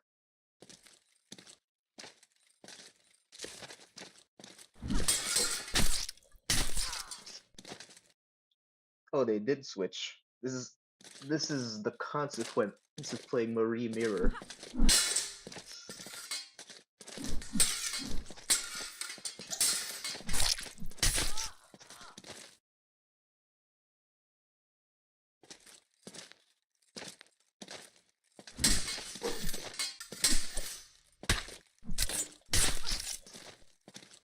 Nice two-piece.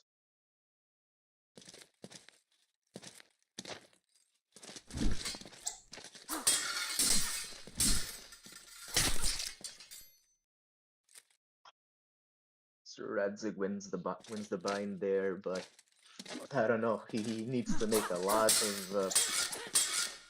of struggle for in order to catch up.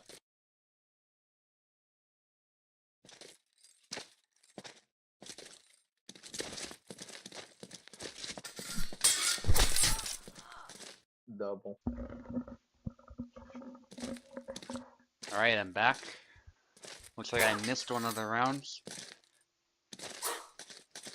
3-5 Pico's favor. Yeah.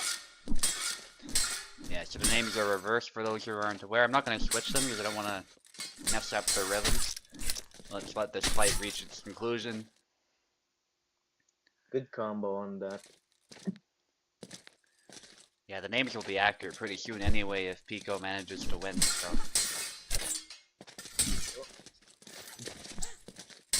Ooh, out of measure. Ooh, very nice.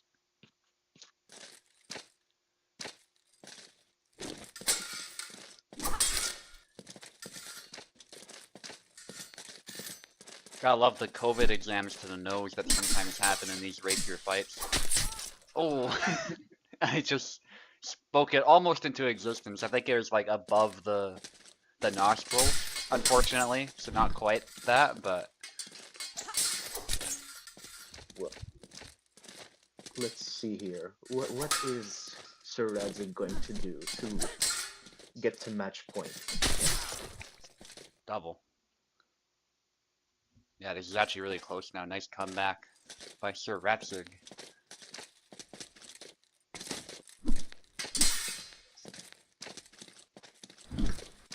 Feints by Pico. That's how you know it's Pico. He's doing tons of canceling. That's his style, but oh, Ooh, nice. a little bit too much of that. I admire the effort, but Ooh. oh, Pico wins out by a razor. yeah. He's squirting blood at the end there. That couldn't have been a good hit to take, but still got it. 2-0. Oh my god. The mind games by both of them, but Pico settles on Oh Yendrick. my god, again.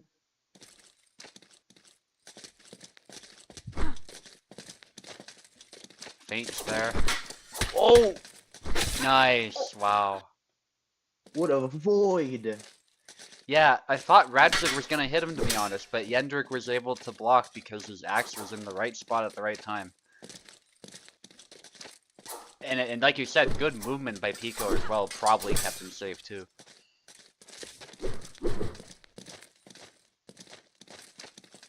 This is all distance management for Yendrick here. Oh You don't no. get that right, you're done. Feints there, out of measure though with that chop, and punished. Yeah. Yeah.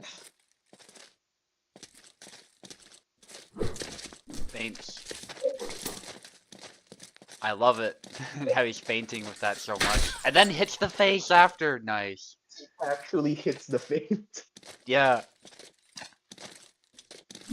Yeah, you don't want to turtle up against Yendrick. You gotta, at some point, start asserting some dominance against him.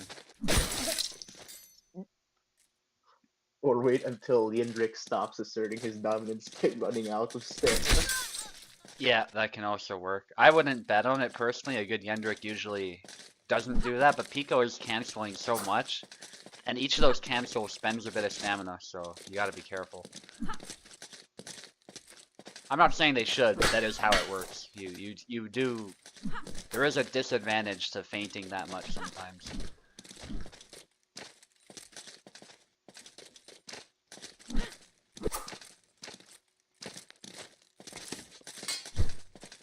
Well, trying to conserve some space here. And double for it. Through the collarbone for Pico, and then obviously it took a hit to the head. Oh! Not able to follow that up.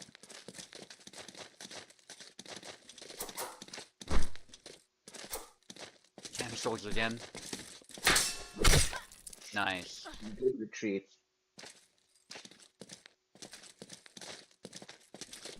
Yeah, Bradzig too passive, but I get why. It's because Pico is just going bananas and he doesn't want to get punished again. But that was a good.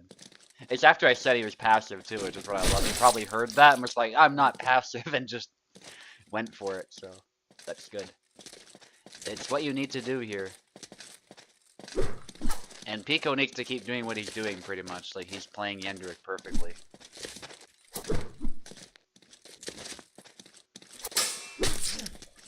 Stab, nice. That's a good idea. Stabs were crucial when I was using Calc against Yendrick yesterday.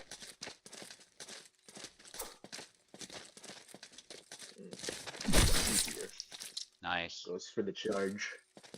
One more needed for Radzig.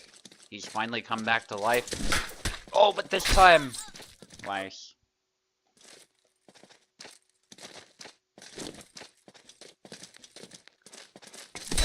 Oh, yeah. Nice. A bit too much canceling by Pico. That's 2-1. Yes, Radzig could still make a comeback.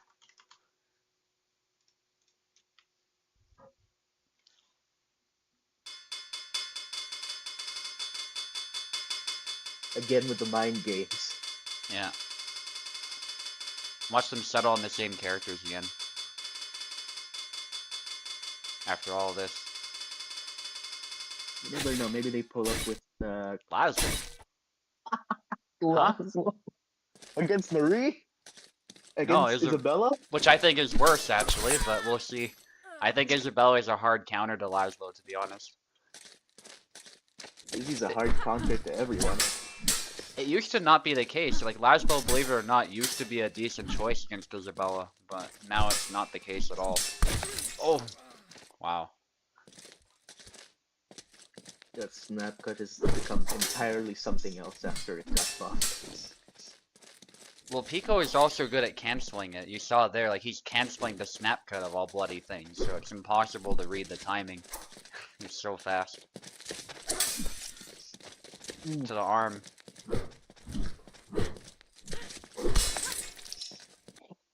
It's the up and thrust! Yeah, it actually worked. Although his hand, not his hand, his back was cut completely open, but I guess it was worth getting that deep target. Ooh, snap cut. Pico's playing a very simple Isabella, but with a lot of cancels. Like, the actual moves he's using are pretty simple. The way he's using them is a little bit different, though, because of the cancels. It was kinda... yeah. Lazlo legitimately has, with this little amount of damage, I don't think he has to fight it on equal terms. He legitimately is fighting an uphill battle here, especially against someone like Izzy. Yeah. Well, I think Isabella just has great height, like, she has good upcuts that cover her head, so if Lazlo tries to cut to the head, she can just single tempo him a lot of the time. And the reach is on Isabella's side, the snap cuts, the damage like you said.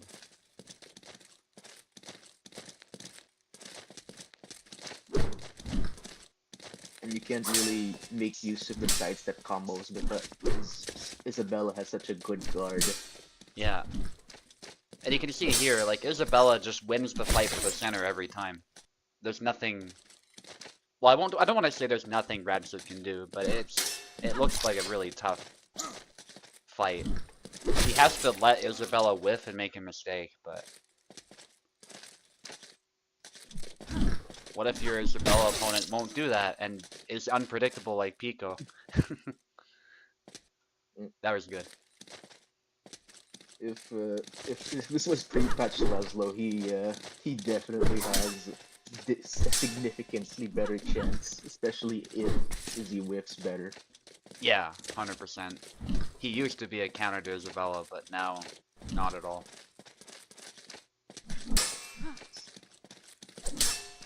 Oh, snap cut to the arm, but Pico's tired. But he still gets it. Oh man, that would have been a double pre-nerf. But it is what it is. Laszlo, bro. Yeah, there's a hit to the dome. I think a double was deserved, but that's Laszlo right now, so it is what it is.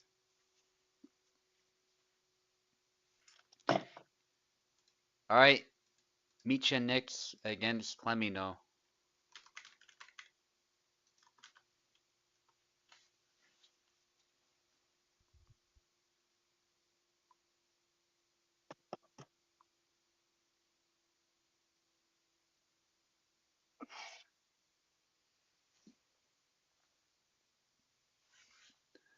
Let's see what Micha Nix can do. He's shown us that he actually can challenge the best. He did pretty well in the Olympics, although it was pretty unforgiving. In the end, though, he got some medals, so he did pretty good in Venator's events. And we were telling him too, like he got eliminated from a couple events right away, but so did I. So did Venator. Venator lost, believe it or not, he was in the longsword Olympics, Venator was, and he lost Isabella in like the first round. Like in Isabella Again? mirror, he just lost. So it happens to the best of us. I lost my Barabash too, pretty early on. So Jeez. yeah, it was brutal. I won with Calc of all people. In the mixed one, I won the gold there. And I won the gold with Isabella, which doesn't usually happen. I feel like I got a bit lucky that Venator was eliminated right away, to be honest, but you know, that's sometimes what happens.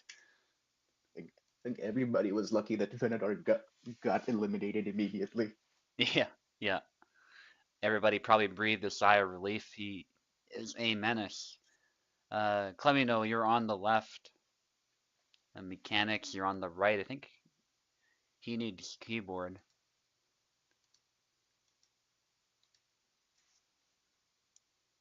I also need keyboard. Alright, Mechanics, sorry, you're on the left, actually. I misspoke there. You're on the left.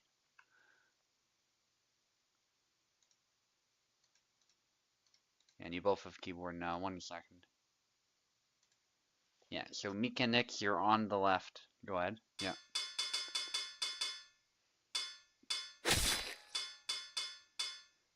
Okay, Gideon.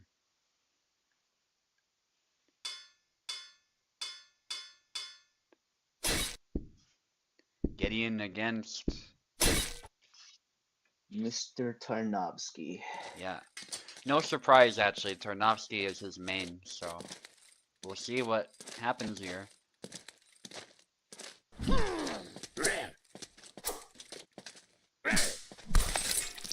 Oh, wait, that's the new gore. Did you see that? His face was cut in Yeah, half. Oh my god. This will be a gory fight if you land some good hits on him. That was amazing. Oh, and there's the hand. Yeah, we've seen that's his that one. bone. Yeah, yeah. It does look a bit more detailed, though, I will say. There it is again. God, that was a clippable moment, though. The face being cut in half. He became Pac-Man. I Is don't see Mechanics shit. okay? What? You can't see anything. Really?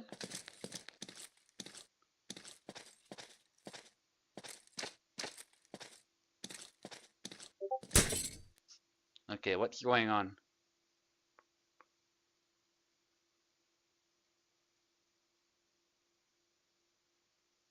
Should we play that back?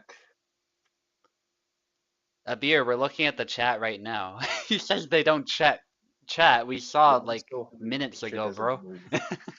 Okay, someone grab Turkish Marie. Yeah, yeah. Well, it's not every NA host, and a lot of European players do fine on any host. He's just not having the best of luck with it. Mechanics' internet is not the best, so that happens. Yeah. Yeah, you want to try Turk's host if it's bad enough? Hopefully. Yeah, Turk's host is pretty stable for North American players. We can do that. I'm gonna kick Mechanics from mine. Right, we're playing those flags back. If that's what he wants, yeah. 7 flags, yeah. Best of 5.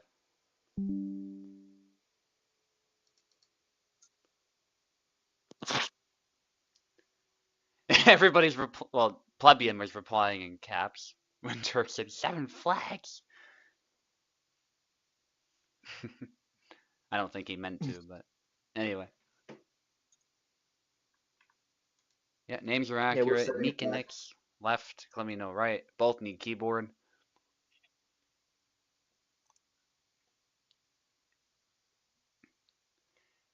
Still, I've never seen that particular gore before, the face being cut in half, not even in the shorts. That's not. I feel like YouTube would have a problem with that. That's probably why. It was pretty nasty. Probably. It's kind of bulky showing it even like what he has shown, to be honest. YouTube is sometimes very sensitive to that.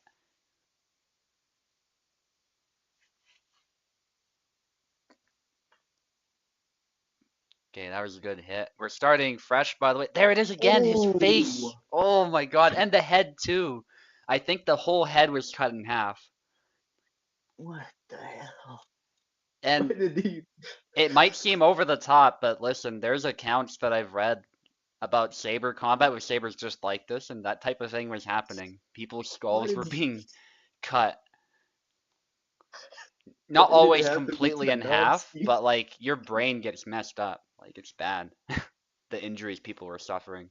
Sometimes you survive too, actually. If it's not all the way through the brain, there's sometimes even survivable injuries, but you could be left like permanently damaged by it.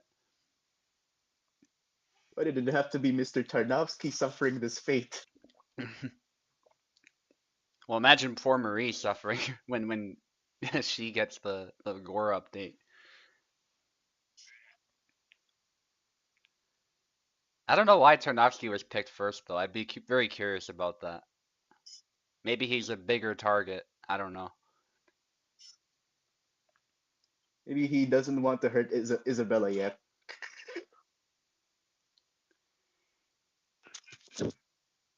Yeah.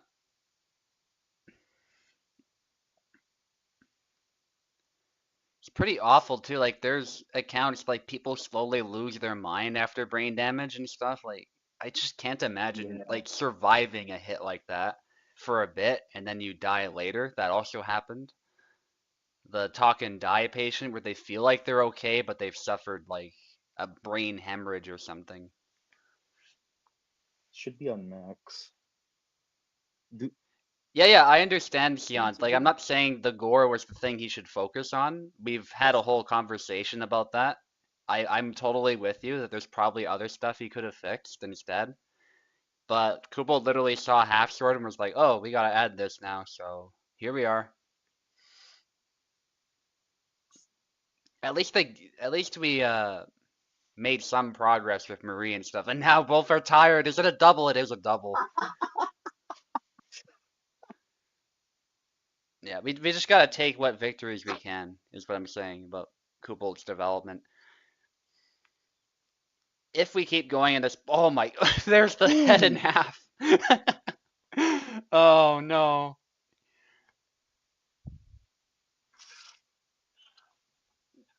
nice. And that's happening consistently too with the powerful Y cut anyway, which makes sense. He's putting like his body into that one. Lowest.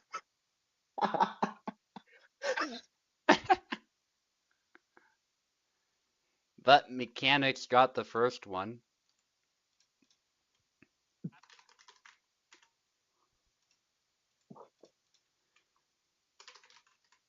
Honestly, if Kubold's with his reputation for bad optimization, I think my biggest concern was that with the Gore There you update. But go. I'm not really So seeing anything weird, so that's good. rather than graphics for my style, I don't know, man. You have pretty good Wi-Fi. Yeah, I mean the graphics I saw everything looked clear, but yeah, it's definitely better now. I appreciate the change. We'll see the head being cut in half in better resolution, so Oh, it's on the. He's wearing the hat skin. It's less. Yeah, uh and the thing is too with the gore, I don't think it always happens. Like it has to be a powerful hit. You know what I mean? Like you have to hit with a powerful cut with enough damage for the head to pop in half, which is realistic. Like not every hit's gonna do that, right?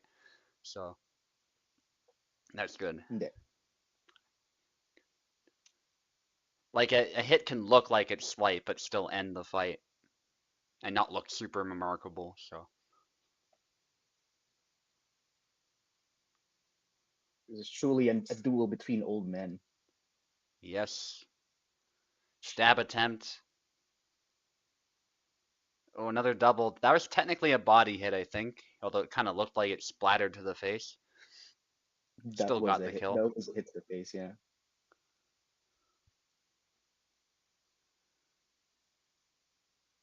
Upcut. Oh, dangerous game played by both. A cut, and that's another double. 4 doubles in a row. Yeah, so to the body, there's less of the craziness going on. Like people aren't being cut in half. That's probably good, especially through clothing. That'd be pretty tough to do. It has happened, but you'd need like a perfect cut against a stationary opponent pretty much for that to happen. So it's probably a good thing that's less detailed. You'd probably expect, cuts through the ribs maybe to the heart, but nothing as crazy. But limbs and heads and shoulders, like those will be cut through no problem. Necks, stuff like that.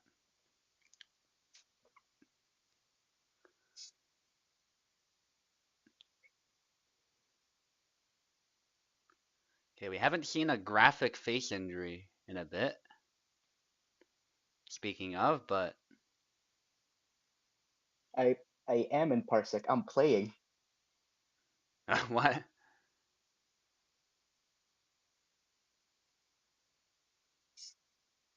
Somebody saying you're not? Yeah, Turkish Marine. What? He accepted you though? No? Yeah. Uh,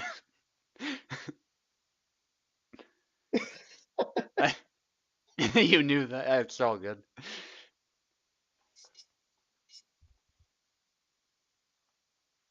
All right, focusing on the fight, a double. This Easy. can be a double city, this matchup. It pretty much is. I'm Yeah. pretty sure. Did Eve and the Landsner fights look like this? Yeah, it's a cool matchup to watch though. One of my favorites to. Really is. It Lo- doesn't feel like Lord, anybody's unbalanced. It's just they carve each other up really well. Nice. Mika next needs one more though. He's pretty good Tarnovsky. He's thrown me off balance too. I've had to really lock in to beat it. Oh, you're Turk. Don't worry, your money will be mine someday. right. Mika next needs to switch sides again, and he needs one more win. Let me know if his back against the wall. He was thrown off by the fact there were two commentators. I see.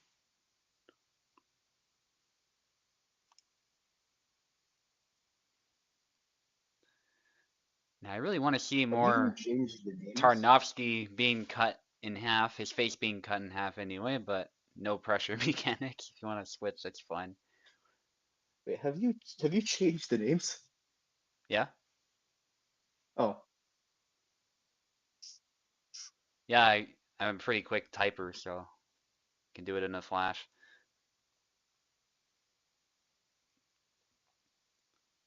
Ooh, nice exchange. Nobody got, well, now somebody got hit. But before that, nobody was hit. That was pretty impressive. Those are always my favorite moments in the game. If two people are evenly matched, sometimes you get moments like that where nobody's hit despite a lot happening. Ooh. Yeah, these shoulder hits are Here not goes giving round. the crowd what they want. You gotta hit the face, buddy. No, I'm kidding. Obviously. Oh, yeah. Got over top there and I guess got a harder hit.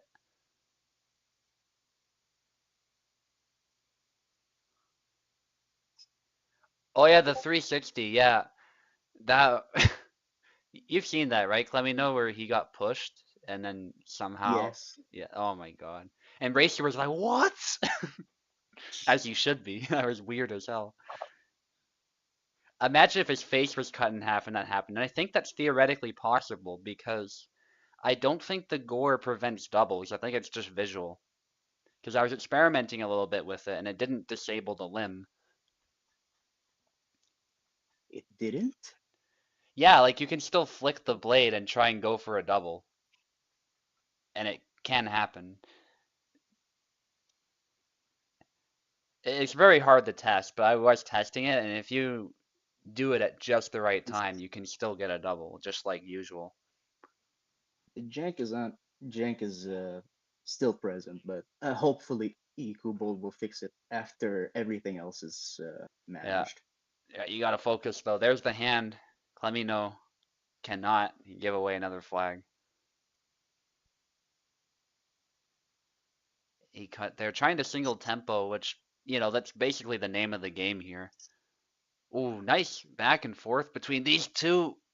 Ooh, I thought Clemino was gonna take a hit there, but that was good defense on his part. Yeah, this is he's mechanics is turtling up a bit, and there's another one for Clemino. He has to lock in just like this. Cannot afford to take a single hit, especially in this type of a matchup. Your HP is not so much help against someone like Tarnovsky. Trying to snipe the hand, sensible. Both of them are. There's an upcut. I thought he was gonna get hit there, but just a little bit too offline, I think. And doubles it up, and there's the head in half. Blood is everywhere. Clemino takes his first round. I wow, I'm never gonna grow tired of that. That's amazing. Never gonna grow tired of Tarnowski Gideon matchups too. Yeah, that's also very fun to watch. And I love how the blood just squirts everywhere too. It's just a mess as it should be. The squirting might be a little bit cartoonish. I can't say I have experience cutting skulls in half, although it is messy if you look at skull analogs and pigs being cut in half. It's definitely blood does go everywhere. But cannot say I have experience using a Dewsack on a live person, so I cannot verify that. No game volume, what? Oh, that's I know why. I know why. I took the sound off on Parsec because I was hearing myself on Venator's stream. I have Yes, I same. cannot verify that. And now I'm I'm hearing hearing it here myself too. again. Oh, that's I know why. I know why. I took Oh the dear. sound off on Parsec. Okay, I'm gonna. Sorry, the sound has to go off. I'm hearing myself. Something that Turk has to fix, I think. All right, that's horrendous. I'm not. You literally have the stream right here, Turk. Yeah, it could just be that he has the stream on, but Ooh. yeah, Beer can use your host as well if the time comes. Well, it's a big event to Beer. There's nothing much I can do about that. USFC often does drag on a little bit. That's just how it is. Hey, 22 players, man. Yeah, there's oh, nice exchange by the way between these two. Let's try to focus a little bit on the fight. Oh, there's a hit to Nice. the hand. Yeah. Mechanics is doing great with the exchange game. That is one of his strengths as a player, I would say. He respects your turn, so to speak, but he also Yeah, knows very when good. to double up like that. That was good. Very fluid Tarnowski gameplay. Are we seeing the next iteration of Lan's next? I think we might well. Oh, and he almost got the hand again. And a gamble, but it paid off.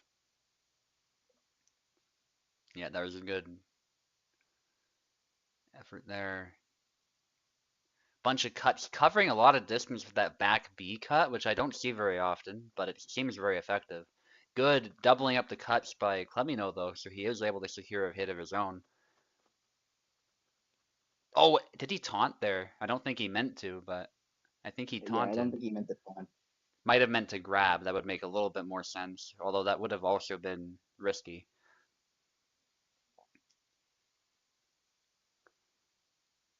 Big wide swing there, but that covers a lot of ground. Nice usage of that A cut and then following up by Clemino. He's suddenly locking in.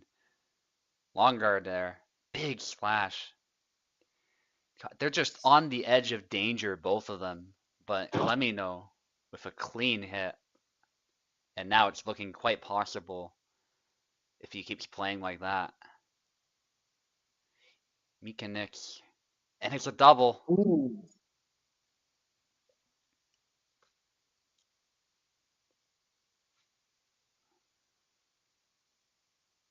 Oh, and yeah, just a little Nice. bit out of measure and punished. Nice try though. That was good. Geez, that was a match for the month. God damn, that was beautiful. Yeah, That was certainly of the night. That absolutely was beautiful. great. Yeah. You both put on an excellent show. Beer and Castar, it just so happens, are scheduled next, by the way, Turk, so we can just do that one. It's fine.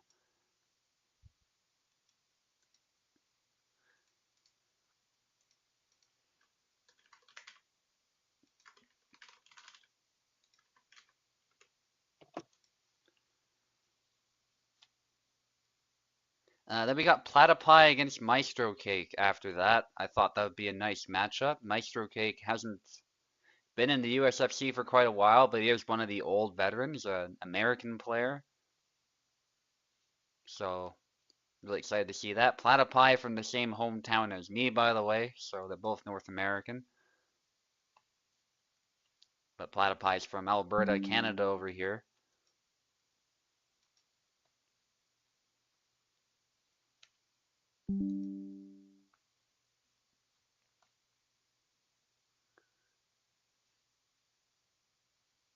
So that's why I try to put Platypi against other North American players if I can, unless there's some interesting player, that is equally matched with him that he hasn't fought in a while, then I might do that. But it's nice to put him up against other North American players that he hasn't had a chance to fight much. So Maestro Cake is the best pick in my opinion. Castar will take the left,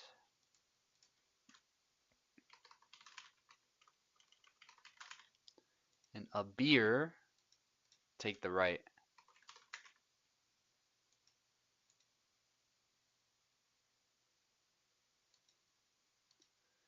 Okay, and I'll just boot up the game now. We have both of them here. Clemino also joined the Parsec. I moved from Turk just so we can test mine, as a beer wanted to test mine. Oh, Clemino's leaving? Cool. Yeah, that's fine. Yeah, no worries.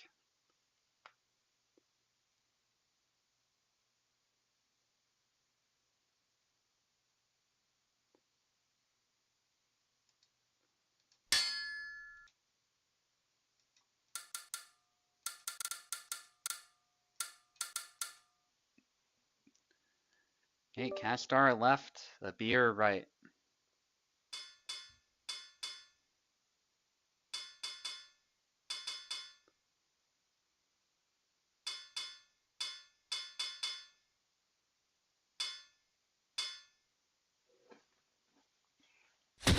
Bada bash, bada bada bash. Against Castor can't move apparently. We can reset it, click the window. There you go. Sometimes that's all you gotta do. And then it's fixed, so. Let me know how it goes, by the way, guys. Do not be afraid to pause if you are having some kind of problem. Just try not to overdo it. Alright, it looks like he's good to go. A beer, that is. Castor usually does fine in my host. But Turk is available. Audentes fortuna juvat, Turk says. If you play Kingdom Come Deliverance 2 especially, you will know that reference. But it is also a pretty famous saying, it has to be said. Fortune favors the bold, that's what most people hear it as.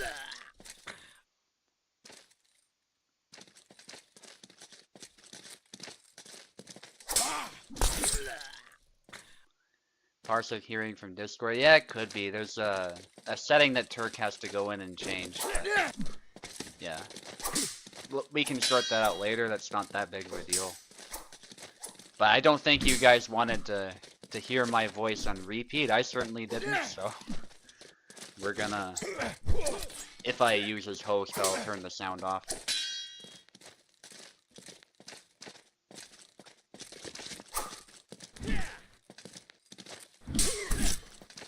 Nice hit by Castor. Actually quite competitive with Saba, actually, and I just mean in general. He's actually made Saba work pretty well. So if people are wondering how to make Saba work, Castor's gameplay might be a good example. Ooh, a little messy there. I thought it was going to be a double, to be honest, but a beer got it. Barbash does tend to do better, to be fair, in that type of range when they're sort of brawling like that. Bar is a little bit quicker. Saba wants to utilize his reach. I do tend to favor Bara, though, in this matchup in general. It's kind of funny, Saba has the dagger, you'd think he'd be so good up close, but in reality, Barabash has more utility there for the most part. In my opinion, he's more responsive, he has more reliable moves. Good stab, though, by Castor. Not able to get the kill in the leg void. That was actually a good leg void, but Beer kept the pressure up, it looks like, and it didn't end up benefiting him in the long term because of that. But it did its job in that it avoided the first attack to the leg. But a Beer with a pretty quick and convincing victory.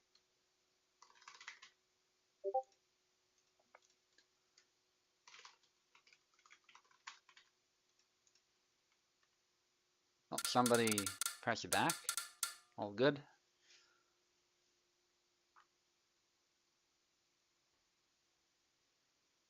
Almost no stutter. Okay, good. Let's continue then.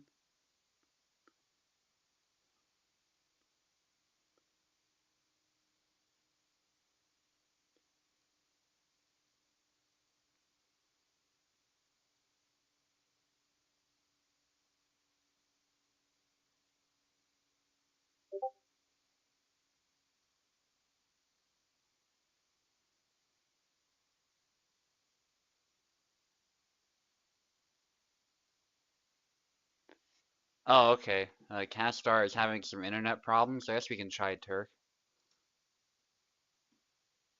and see if that works a little bit better.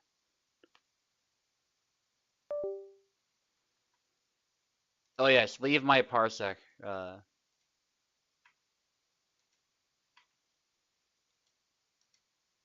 If you're gonna join that, by the way, it will not let you join another parsec if you do that. It'd be really weird if it did. You can also join your own parsec, by the way, but it's really strange. It does not work, obviously, but you can do it and try and force it. It looks kind of funny. Then you gotta jump through some hoops to get out of there. Turk, accept my connection, please.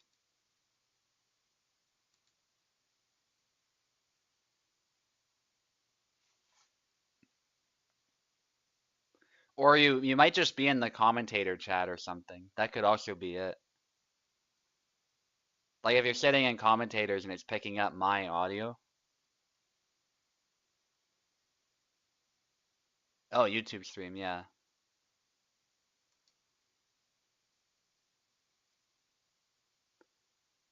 Yeah, 'cause I'm not even in the parsec right now, so that's probably what it was. Cool, we sorted that out. You gotta accept my connection though. Yeah, you can still leave it muted and it'll be fine.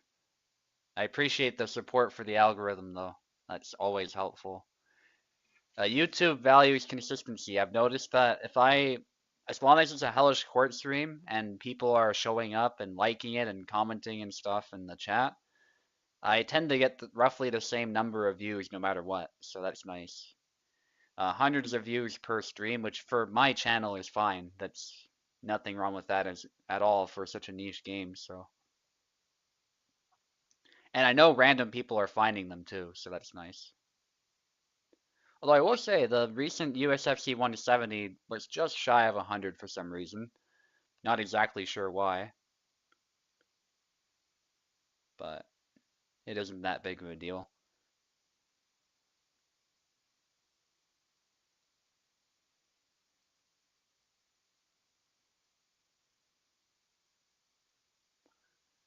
Alright, I'll turn the sound back on since we resolved that for Parsec. A beer has experimented with Samuel a little bit lately, so I'm actually not super surprised to see that.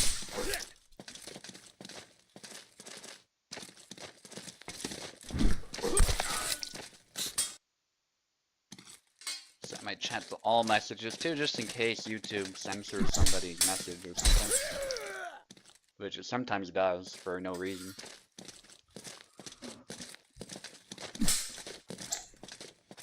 Looks like I wasn't missing anybody anyway, but.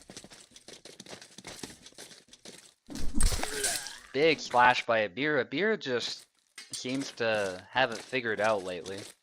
Both with Samuel and Barabash. I dare say he's doing even better with Samuel, which is pretty remarkable.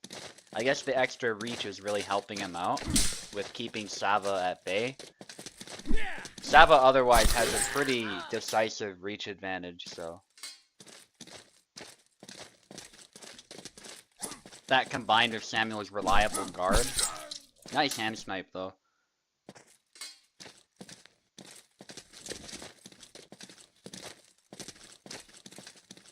High guard to long guard, goes for a low thrust and they trade. A little bit of a mistake I would say from Abir, but at least it didn't cost him the flag just yet. Although he is low on stamina now and his arm is broken, his left arm just broke there, which is kind of funny. But he does recover from that miraculously and scores a flag. That looked painful though. Doing a feint. Big splash and then a cut to the head. Nicely done by Abir. Took a slight hit for his trouble, but the hit to the head was much cleaner. So it made sense that he won it.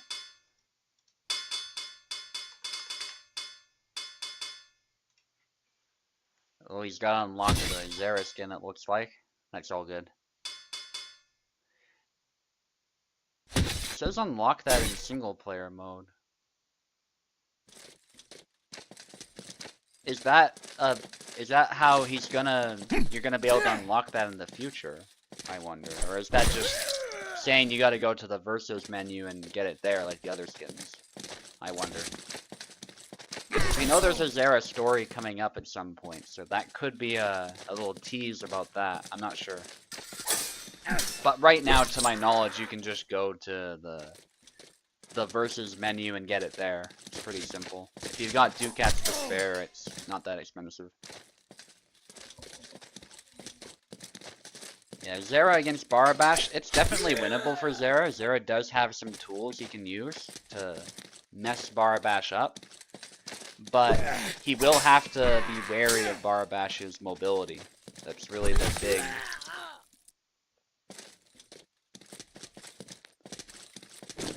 danger he'll run into. Yeah, I'm assuming Zera's story will be like his origin story or something, but I'm not sure. It could also be a continuation of Yazik's story from his perspective. But if it is his origin story, I think that'd be the most interesting to me. Nice sidestep by a beer, hitting the hand directly, and Zera really hates those hand shots, in my experience. If you can target the hand as Barabash and keep that hand under pressure, Zera can run into some trouble, and there he got close enough such that the stab just wasn't enough to kill, so... And he also hit the head, so Zera was in trouble. And a beer takes it pretty decisively there. Congratulations.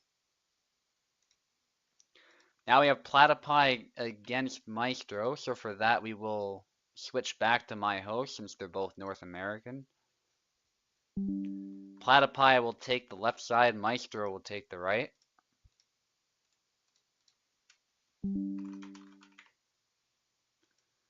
I know Abir was saying we're taking too long, but honestly, for the amount of people we have, we're doing just fine for time. This is pretty normal for USFC. If it's a big event, this is what happens, so I'm pretty happy with how it's going. And we're nearing the end, especially if some people don't show up, which usually happens. There's usually like one or two people who just don't show up.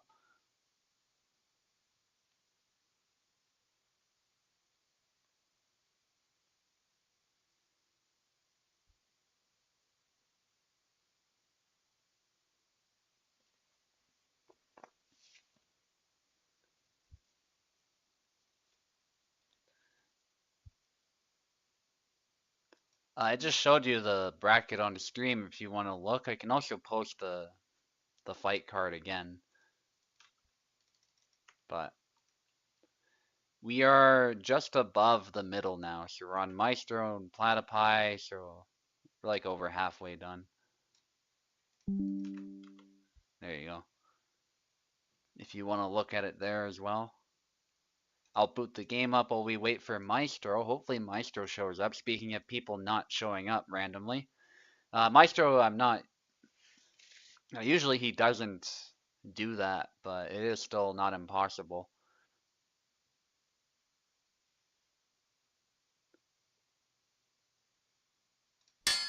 Yeah, if Barbash gets in Zera's face and he doesn't do much about that, it can be rough, as Plebeian said. That's my experience. You want to get close, you want to aim for the hand, you want to sidestep, and not necessarily dashing to the side even, although that's also a good idea. You can also just walk to the side, and Zera can have trouble if he's not adapting to your repositioning. You don't have to dash to the side necessarily, although that makes it even harder for Zera. And then Zera has to himself, I find, dash to match your footwork. And in short bursts, actually, Zera doesn't do too bad when it comes to speed. It's just that after he does that burst of speed, he slows down at some point, and that's where he runs into a lot of trouble. He's a lot like a bear. He moves faster than you think he has any business moving in short bursts, but long term, he will lose the stamina sort of the stamina contest with other characters. Just like a bear would lose the stamina contest with a wolf, but they're still surprisingly fast. They can, like, I still think a wolf would outrun a bear no problem, but I've seen videos, they get pretty close to catching them. So they're not slow. But the stamina that a wolf has in the wild is pretty remarkable. They're actually one of the few animals, dogs and wolves in general, that are built for running. They actually do better than humans when it comes to stamina,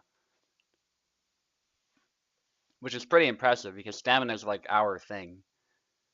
That's what we put points into, if you will, if you think about it like an RPG.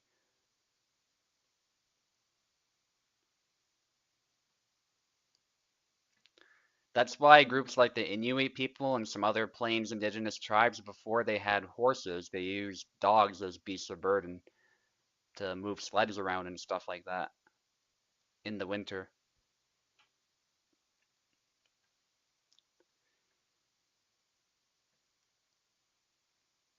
Which might seem weird, but in absence of horses, dogs are actually pretty damn good at what they do, and they can outdo humans when it comes to distance travel. Not many animals do, but dogs are the one, well, not one, there's a couple other exceptions, but dogs are one of the few. And I mean dogs that are bred a specific way. Obviously, if you breed dogs for different things, they won't outdo humans with stamina. But if we're talking dogs that are built like a wolf or something like that, or a husky or a malamute, those types of things, like they're really good at stamina. Camels are another one. They actually can outdo humans, especially in the elements. They do a much better job with stamina. And horses as well.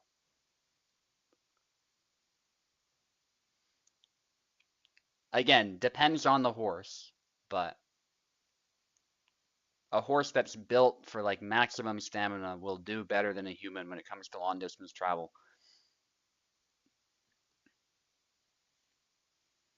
And that's why it's no coincidence we use those three animals because they're better when it comes to distance travel than people are alone.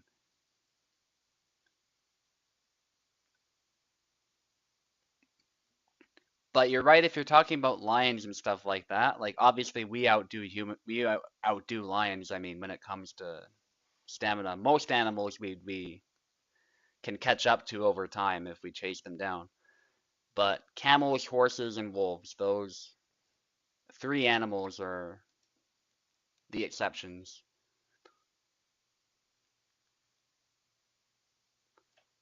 I do not see Maestro. I guess we can see if Apostle is still around. We can do that.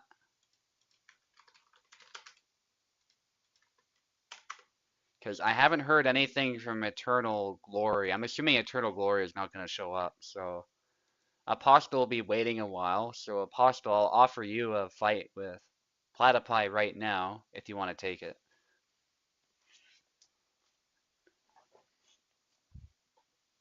Nice. Yeah, just join the Parsec then. I don't know if you see the link, but kind of got a bit buried, but here it is.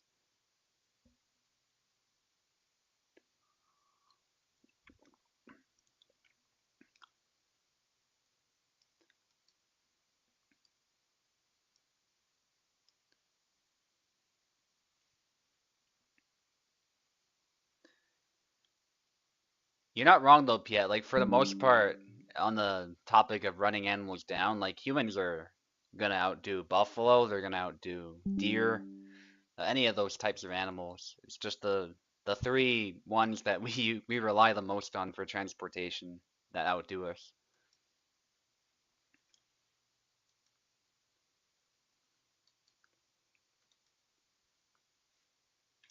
The ability to sweat is pretty important, but still, dogs have a really impressive cardiovascular system, so that's how they're able to constantly shadow buffalo herds, actually wolves in particular. They doesn't matter where the buffalo run, they will be followed everywhere for pretty much forever. And it's the stragglers that get caught usually in the buffalo herd.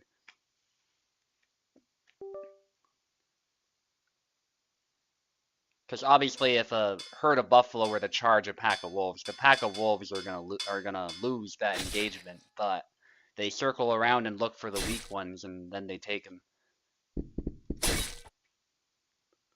Or the ones that get isolated, even if they're not necessarily weak, they're isolated, and thus the pack can work together and take them out.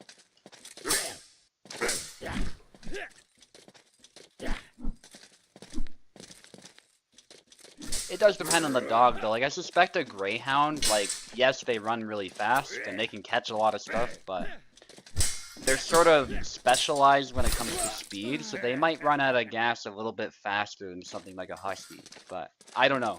enough about dog breeds to comment that specifically on them. But I suspect it's like with Cheetos, they've put a little bit more of their emphasis on speed, and so they lose out a little bit on stamina.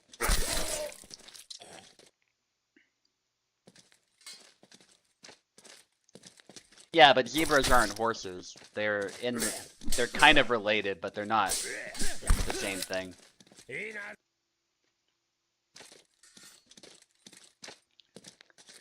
They're equine, that's about it though. Their cardiovascular systems and their strengths are not quite the same.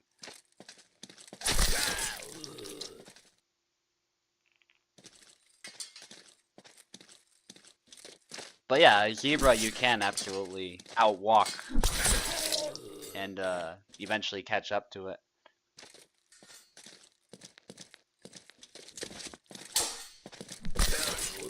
Or indeed run if you're in shape. Over time you'll catch up.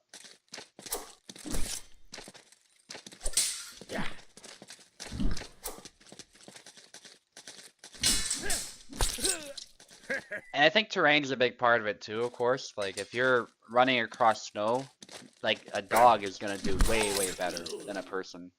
Doesn't matter what your cardiovascular system is, you don't have the wide paws to essentially float on the snow almost. You're sort of running on top of it. That's the other piece of it as well.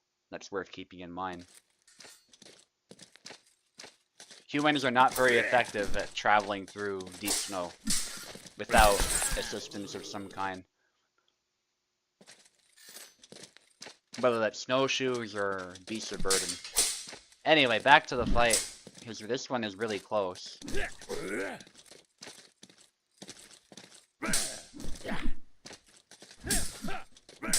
It's actually a good way to burn calories, by the way. You want to just trudge through a bunch of snow for a while, you'll sweat up a storm. Probably not so good in the cold if you're out in the middle of nowhere, but if you want to burn some calories really efficiently, that is a way to do it. It'll be hell, though.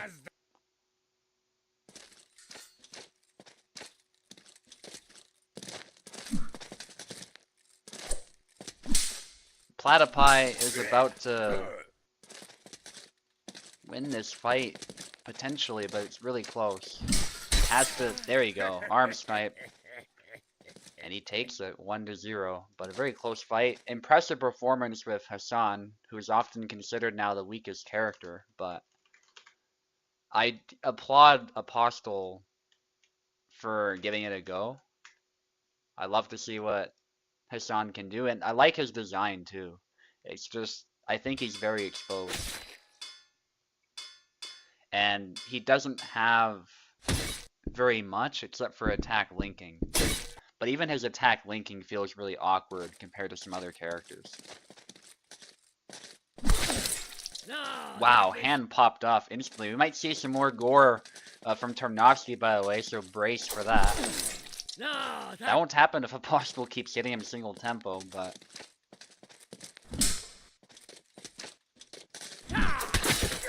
To the face. Was not cut in half, though, but... Still a lethal hit. It doesn't have to be graphic to be a kill. Or a fight ender at the very least. But we do love to see some graphic kills.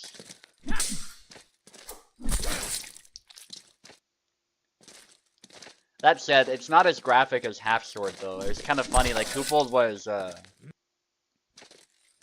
kind of hyping it up as it was like Half Sword.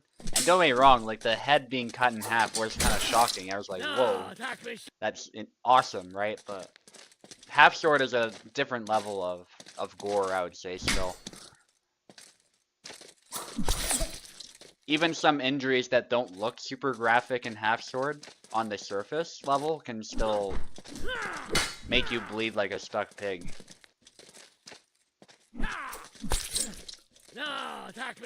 And wow, Apostle in the blink of an eye. It feels like I was just getting a little bit sidetracked and then boom, a quick win.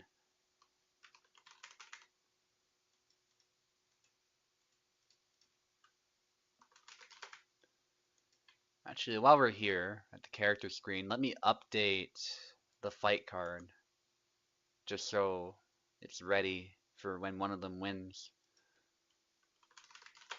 So Apostal's fighting Platypi now. Cool.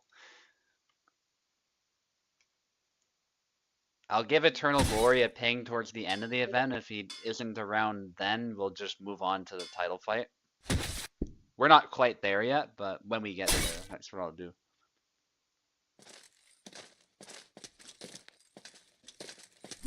Brim, you still got your fight, by the way. I know you were offering as well, but...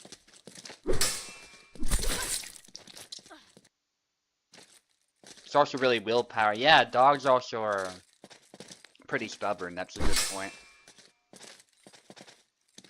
They have limits, of course, but...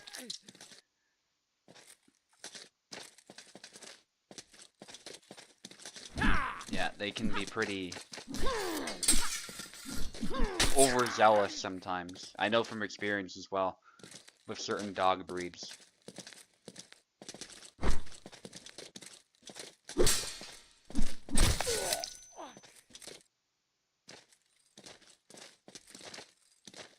There's also small dog syndrome too. Sometimes small dogs are actually the ones that are the most aggressive in some ways. They'll bark at bigger dogs and they'll be like, I'm big and tough, come fight me, but not such a good idea.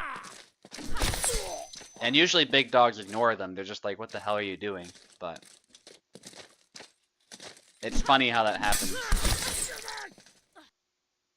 Oh yes, you might see more gore of Tarnowski. I should pay attention. Especially a high guard chop to the face. That might be lovely. Oh, he tries it. Nope. Gets blocked by the basket. Or the strong of the blade, one of those two. Snap cut to the wrist there. And it's a double.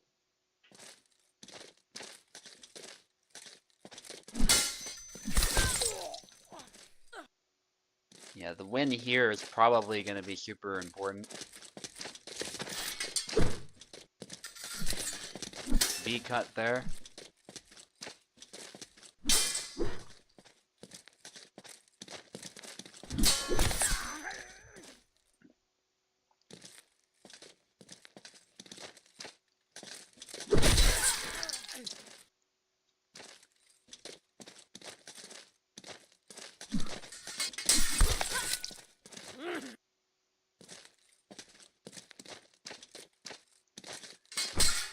Okay, Platypi is still ahead by quite a bit.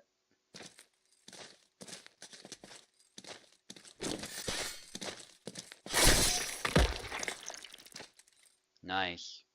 Short person issue in general. Yeah, there's a thing. It's like you're overcompensating. It reminds me of that quote from Game of Thrones. Said to Joffrey, like, if you have to tell everybody you're the king, you're not the king, or something like that.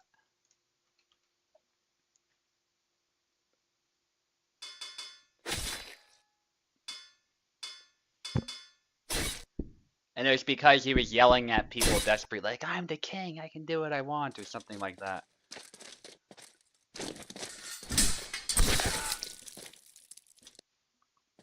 But, like, your power should just speak for itself. If you're having to compensate for it somehow, you're not in a stable position as a king. And that goes for a lot of things in life, too.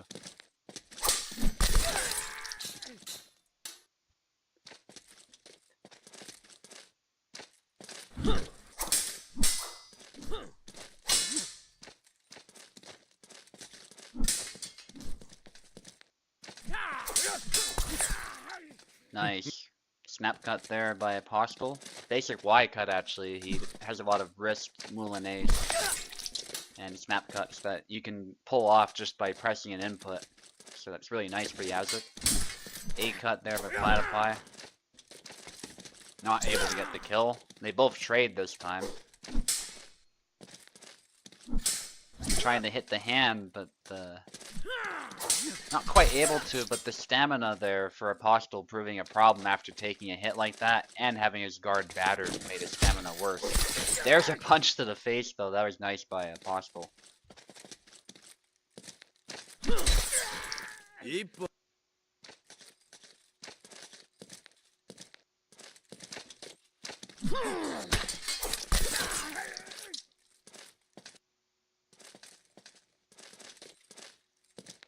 Yeah.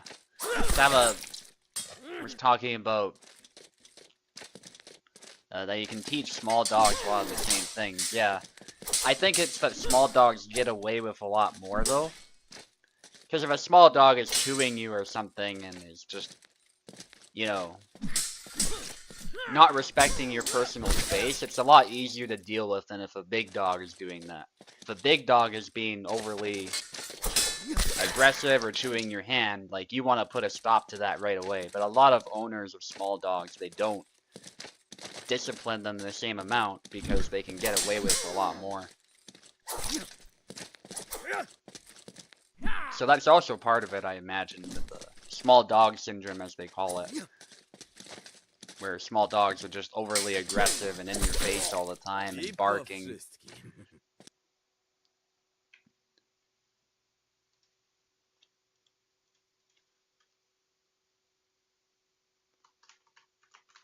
That was a nice win there for Apostle, and we're actually even. We're at 2-2.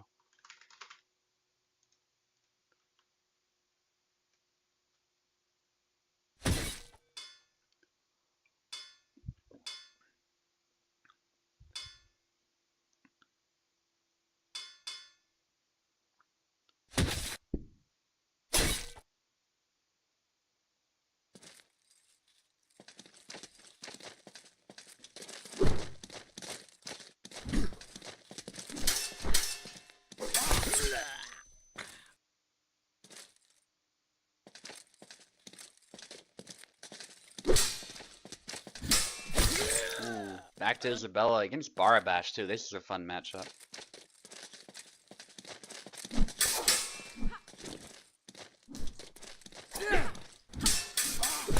Good exchange. Hit to the hand though. Pretty decisive start here for Platypi.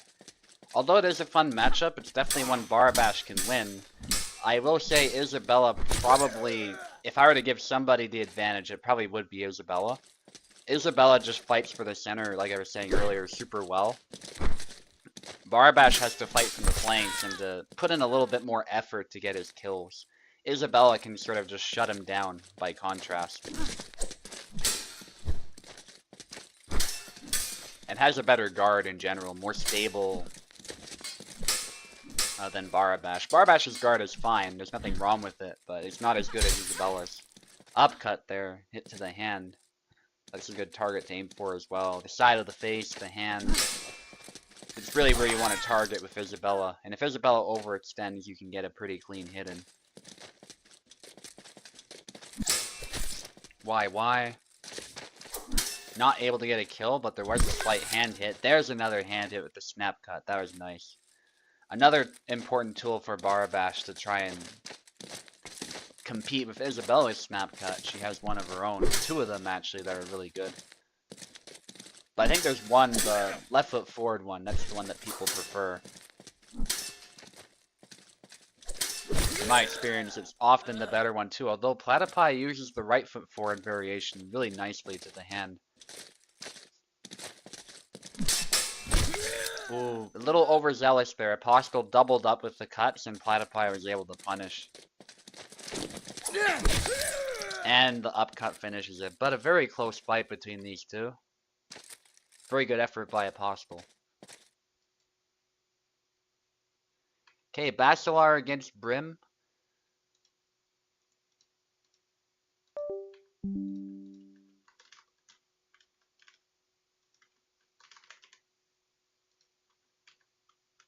Let's see if they're here. I know I saw Brim earlier. Don't know about Basilar. And Insigny, after this fight, you'll be fighting Turk, if all goes well. I know you've been waiting for a fair bit. I know you intended to sign up. Maybe I didn't see you when you signed up, or you didn't sign up in time. I don't know what happened, but you are on the fight card, so we'll get to you.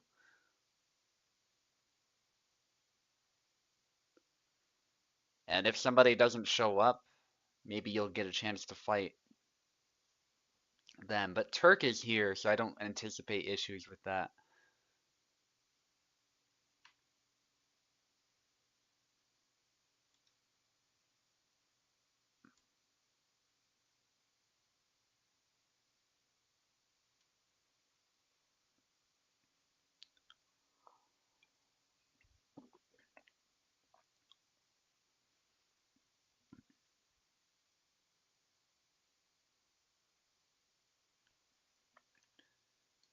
Good question, Basilar. You're on the left side. Also, I don't know if I provided a link. Yeah, but the same link always works, so that's all good.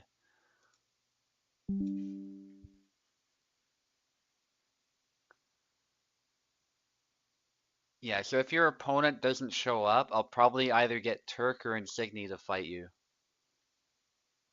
And then whoever is still missing a fight, we'll sort that out. I know there's still people hanging around in the chat, so if somebody who lost a fight, like Sava perhaps wants another fight, we can get you another fight.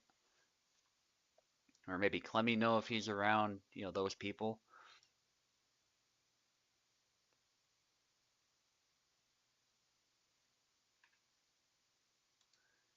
Yeah, so we'll see if you got a spot open for a second fight. Because at this point, Brim is not, or Brim is here, but I thought, but he's not responding. Basilar is. Oh, he has to go eat. Okay, cool. I just saw that, so all is good. Let's see if Turk and Insignia are here. So I'll kick you out for now, but we'll do your fight later. Right after this one, hopefully. Insignia's not showing up as online. I think Turk is around, though. Oh, there he is. Cool. So Insignia's here, just waiting for Turk. If you guys actually want to use Turk's host, we can also do that. Let me know if mine is stuttery for either of you, and we can do that as well.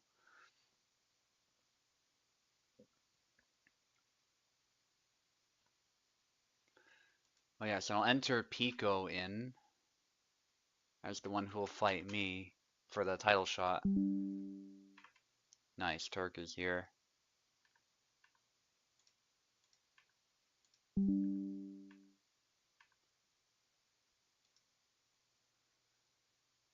Okay, Insignia on the left, Turk on the right.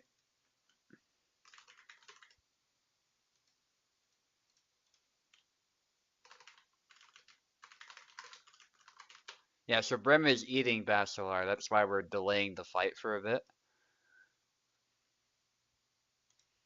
But it's fine. We'll get this one out of the way.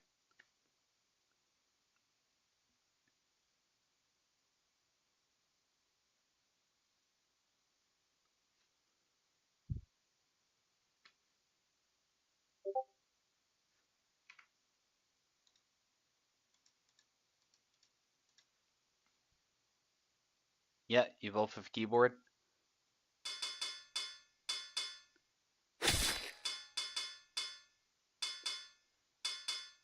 Muddy.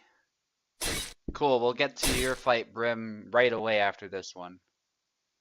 And I'm guessing the other guy is not around. If he's around, though, I'll give somebody a second fight with him. I'll give him a ping, and if he doesn't respond, we'll go straight to the title fight. So I don't want to make promises about the second fight, Sava. I know you were interested in that, but if the opportunity arises for that, I'll let you know, and you can just join.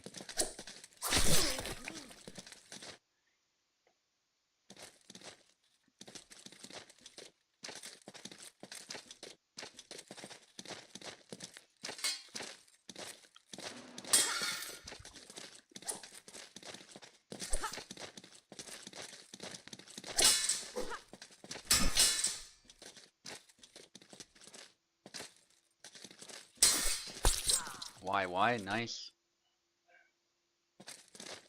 Gotta make it messy if you want to win. But you also gotta respect the rapier a little bit, go for chops, the thrust like that. Turk knows how to make Marie work here. With the buff, she is pretty strong. We have seen Marie win this matchup before. Hopefully that was just a lag spike and Sydney wasn't looking at the stats or Turk, the moves I mean. But that would be kind of funny.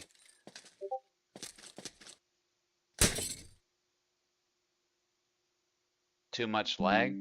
Whoa, what? Somebody alt-tabbed me out of the game too.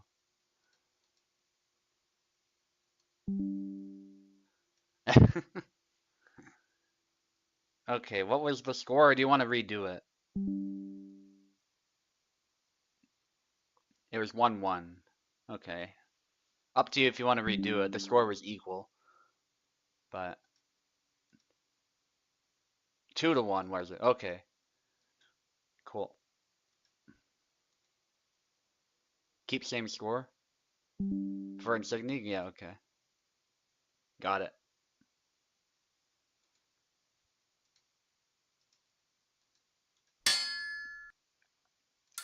So Insignia is ahead by a little bit at the moment.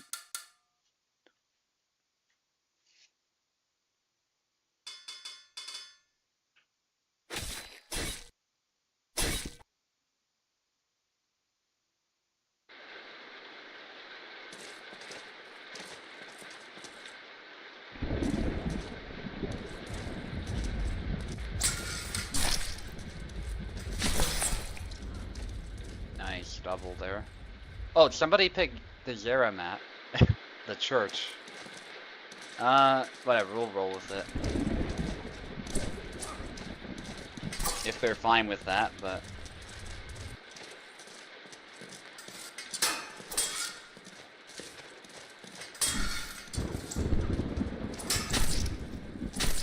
Oh, I see what happened. So somebody tried to click the void map, but clicked random. I see.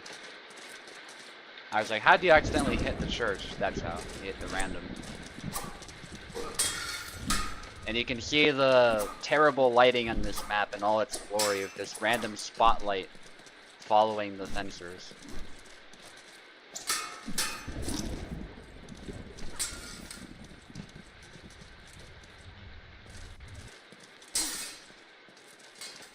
Or it's not really following them, it's just this constant light on their faces that completely ruins the immersion. It used to be really good in this map, the lighting, but Kubel changed something with the spotlights and stuff.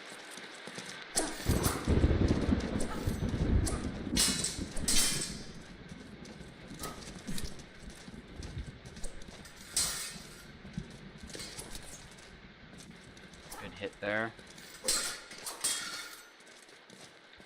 Insignia did have 2, by the way, but Turk is currently ahead.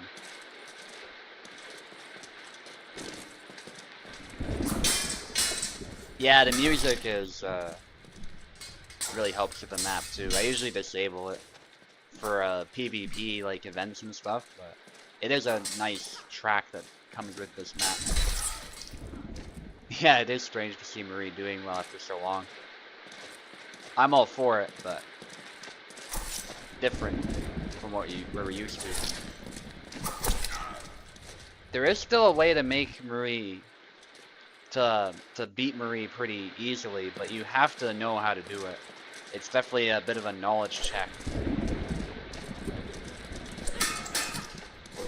And a lot of players aren't quite succeeding at it, but that's understandable. They're used to just walking forward and beating her blade all over the place and then killing her. But there's a way to fight Marie that is quite different from that. It's still aggressive. What? Somebody hit the main menu. Okay, it was 6-2.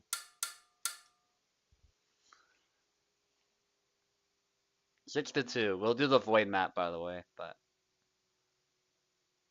6-2 for Turk.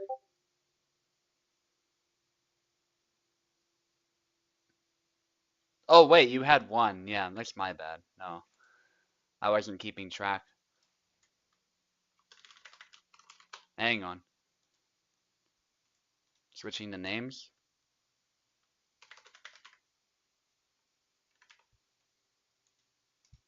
Go ahead. Yeah, that's all good. Let's switch sides.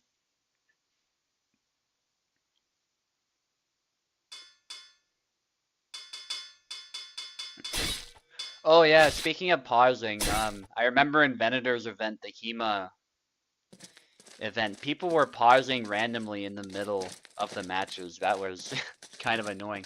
And I know why. It wasn't because they were trying to cause problems, but it was because they were pausing after, like, they were scoring flags and stuff like that. Because people are used to pressing the start button to speed up the reset to the next flag.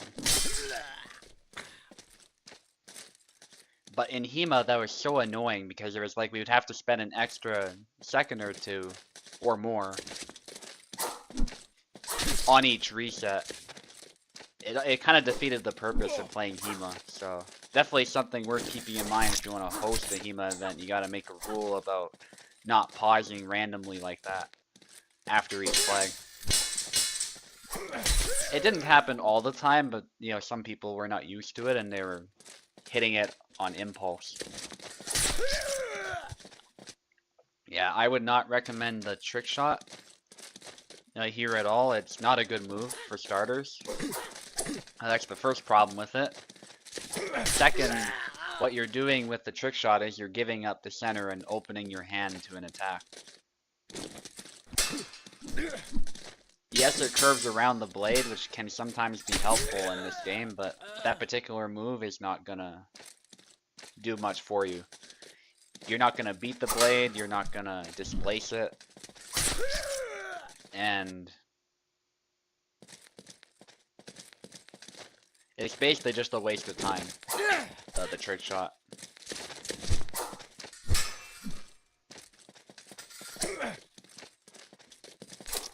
Yeah, that's pretty harsh, but I get it. Yeah, we would definitely need to implement something like that. Because it's hard to tell, because some people could have been abusing it, right? Who knows? But it would be a very easy thing to do. And we don't really have a punishment system in place to deal with that if it's excessive, so. And to be fair, that might seem harsh, but if you go to like fighting game competitive events, I'm pretty sure they do ban people for pausing, like, even if it's accidental. Like, you're not allowed to just pause like that. And obviously that's in part because there's no reason to. There's no lag problems or anything like that, right? So, but what? You give up?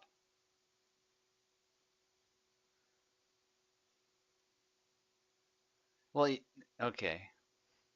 You gotta long guard more often. You're swinging really wildly, I think, and you're being punished for that. You gotta long guard, bind with the rapier, fight for the center, as Turk is saying.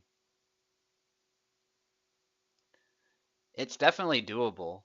I don't see a reason to give up. Get close, too.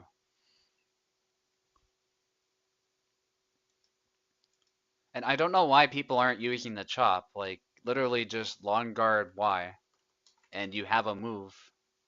Don't do the forward. Well, the forward Y is okay, too, but I'm thinking specifically neutral long guard Y.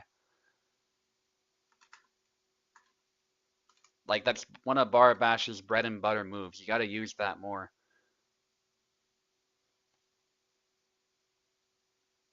I don't know.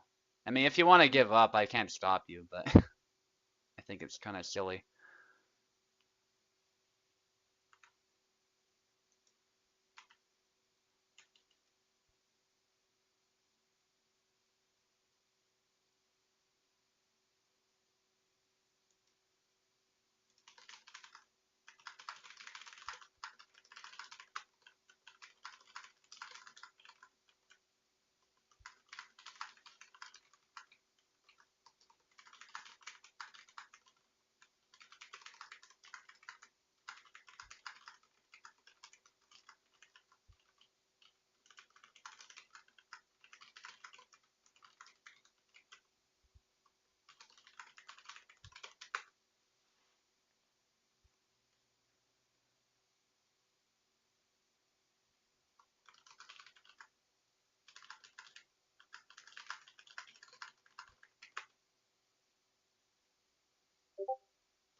Alright, I think he's giving up.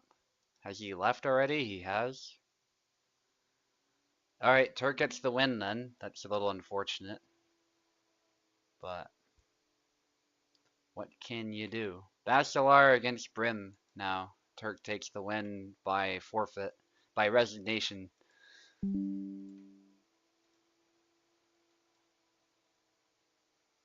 It really isn't that big of a deal though. I don't really understand, but what do I know?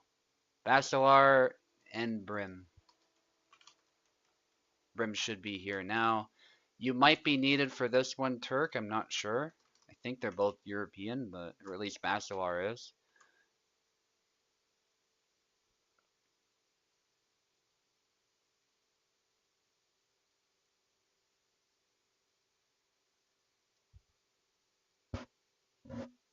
Brim is from North America. All right, we'll try my host then, since that'll be like a. But if Basilar runs into some major trouble, I don't think he will, but usually it doesn't much matter. But if he does, we can switch and try that out. Turk is usually pretty good, even for North American players. Let's give mine a try first, since we got one player from North America.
Host not found. I think I just need the. There we go. I'll do it for my parsec since we're friends. I'm joining Turk, by the way. We're gonna use Turk's parsec. It looks like.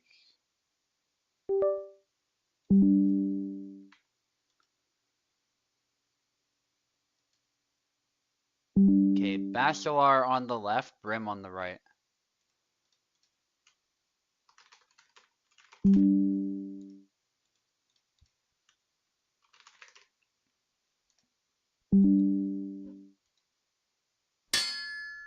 Cool.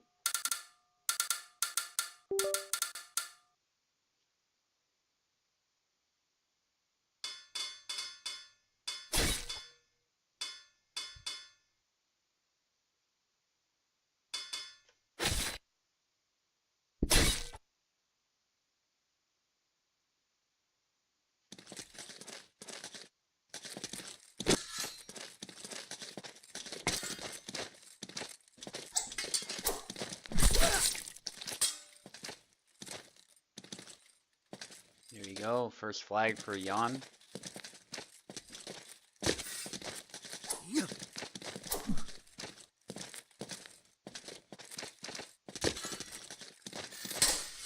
Brim going with Yazit here. This could be a pretty interesting matchup.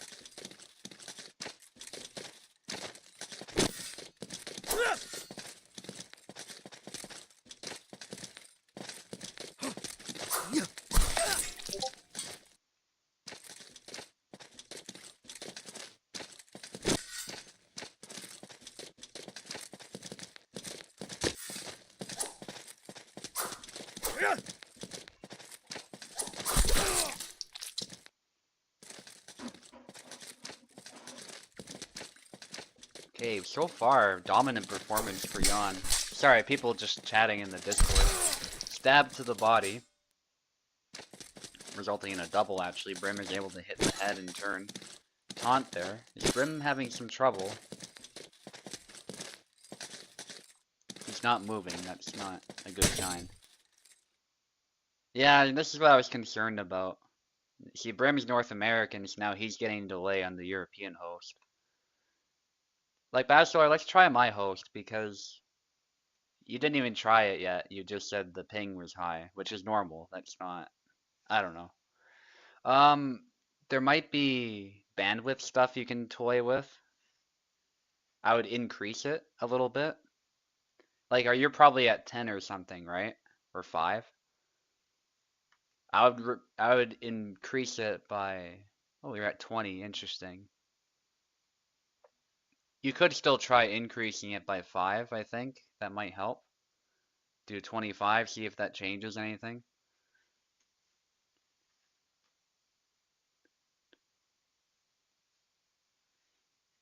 You don't want to increase it too much, of course. That leads to its own issues, but I don't know. Let's see if that helps. Devoting a bit more megabits per person.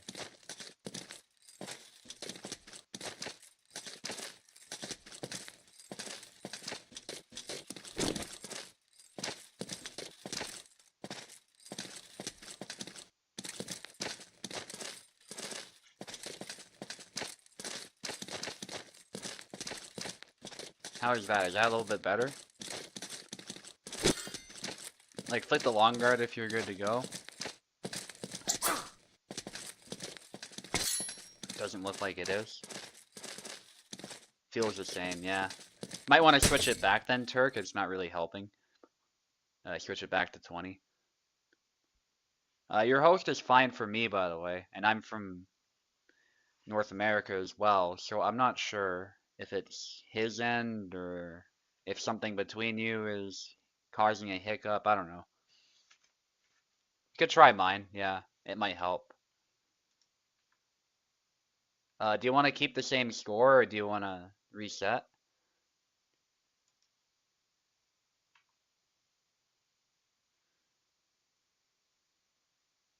Yeah, because even if the ping's high, as long as it's stable, that's really what matters. So give it a try.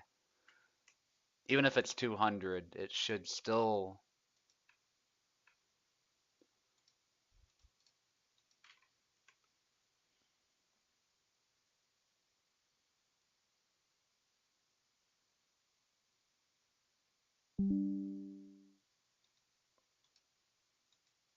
Let's see if we can, if my host is a better middle ground.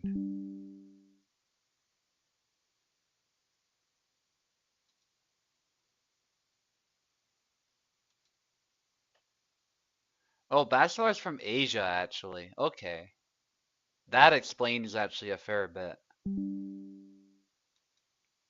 So, like, yeah, that's a pretty long distance. It can work, but your internet has to essentially be really good. That explains a lot. So theoretically, I don't know, would Turks be better? I'm actually not sure. Mine actually might be better, ironically. I might actually be closer depending on where in Asia we're talking about. Despite the fact I'm like far as hell out west, that actually might put me closer than some European places. It depends on where in Asia though, again. If you're in like West Asia, then it's not the case at all. Alright, well let's try it. Same sides. We'll just pick it up where we left off. Since I'm not seeing any requests to... Oh, he went to Barabash. Let's not... Make sure you select the Azuk.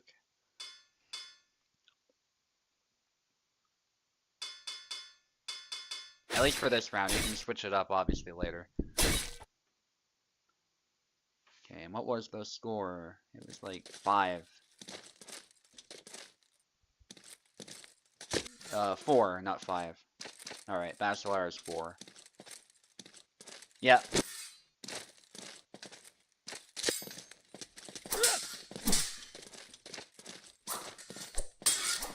Let me know how it feels, by the way, if it's better, worse, or... The main thing is if it's playable for both at this point.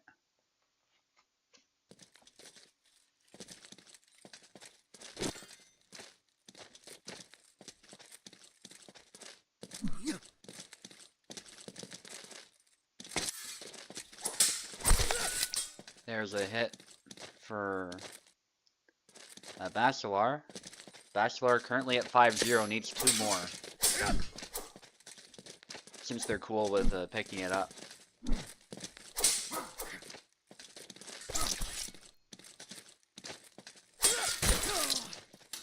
There we go, 6-0.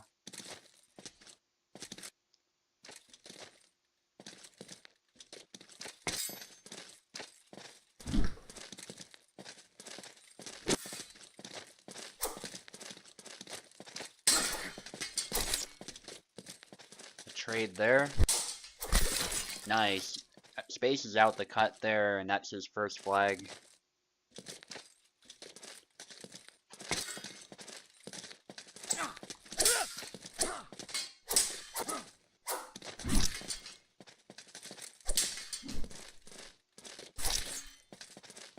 Nice trade. And there it is.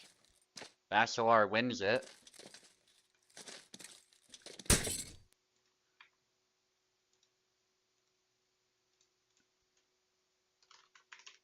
Now we're gonna switch sides.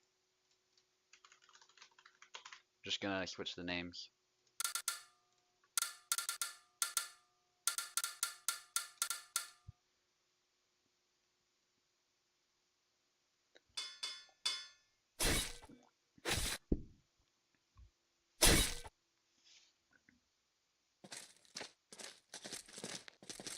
Going with Barabash this time. Pretty balanced matchup. I tend to give Jan the edge just because of his reach and versatility, but Barabash can also win if he gets up close. Pause. Let's just see what's going on.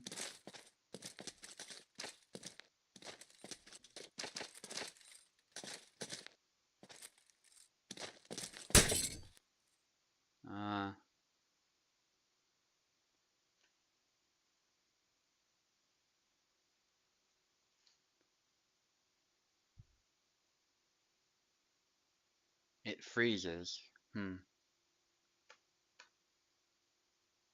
That's tough. It feels like no matter which host we pick, somebody's gonna have problems, so.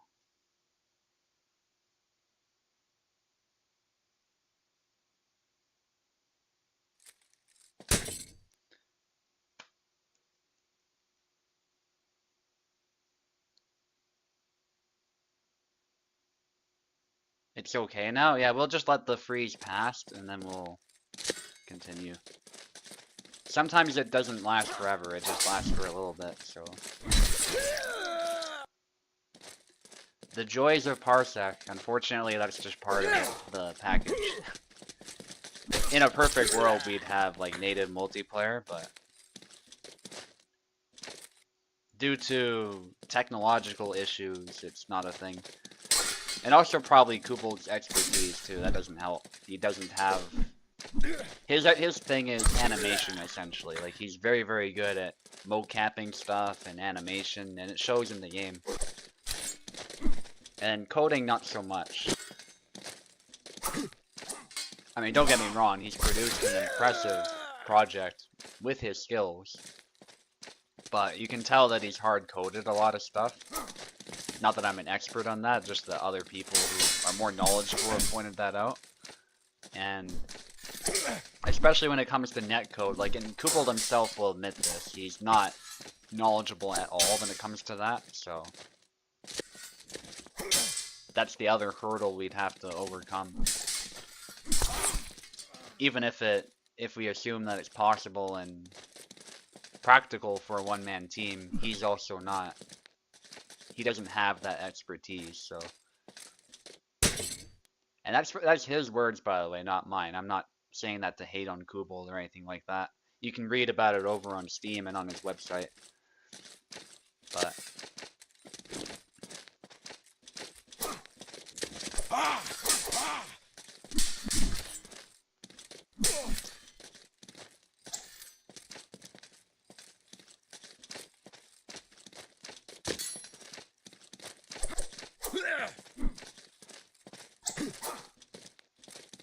and Kubel doesn't want to invest money into it either. He's also said that, so there's also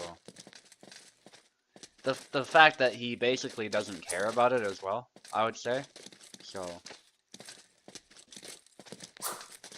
he doesn't want to host the servers. He doesn't, like, even if he figures it out, he doesn't want to go through that whole thing. So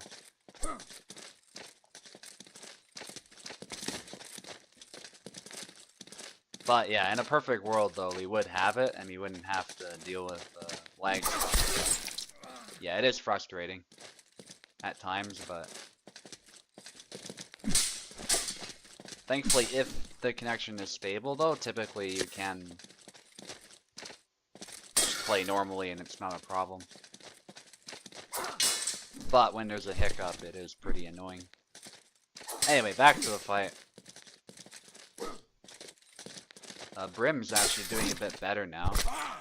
Able to close the distance, get some flags off of Vacilar this time. I guess what we could do is we could rotate hosts as well, like, you know, they've played a few on mine, they play some on Turk, although it is more time consuming, but I'd rather not do that if we don't have to, but that will be our nuclear option, I suppose, if it's unplayable. But so far, it looks like Vacilar is able to play, so that's good. Just some freezes here and there, which sometimes does happen, unfortunately, but it looks like for the most part, he's good to go. Goes low there, but there's the headshot. That's the danger of opening with a leg cut or a series of leg cuts, that your head is exposed.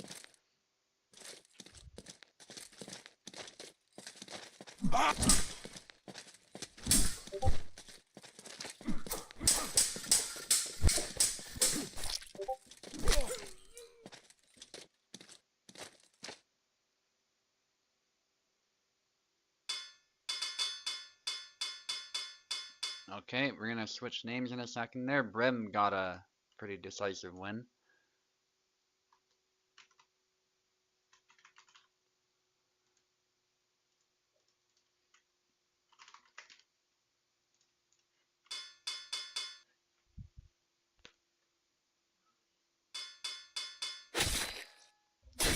Sava, Isabella now.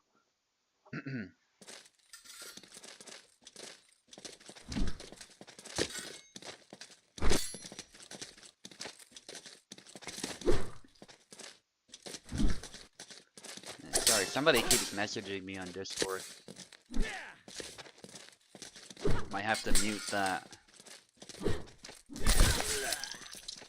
conversation. Getting a little bit excessive.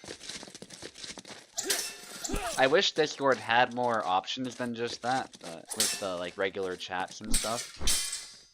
Because somebody can just message you over and over, and if you're not on like do not disturb mode or something, it'll just constantly bombard you with notifications if your Discord is open.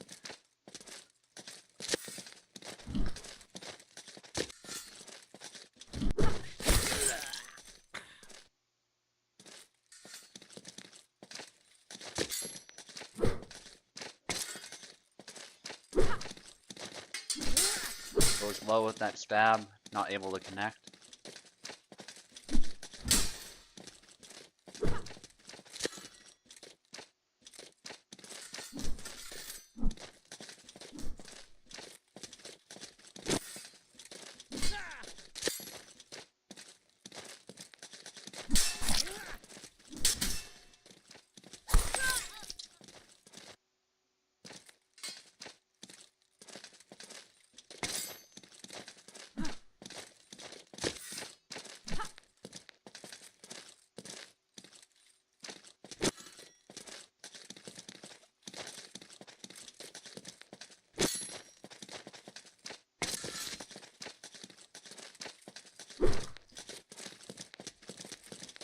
Back and forth movement, trying to feel each other out a little bit.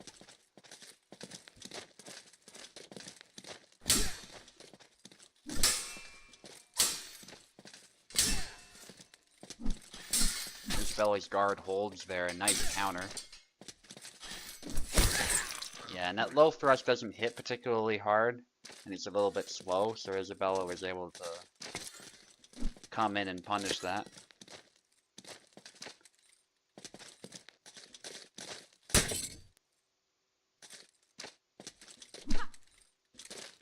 What's going on? Nice, alright. Basilar's good to go. Is Brim having some problems?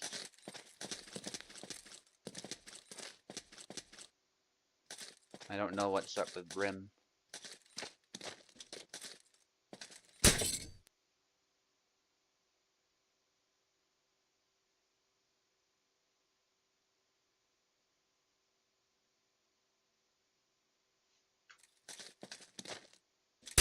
Alright, you guys don't need to keep pausing. I know there's a problem.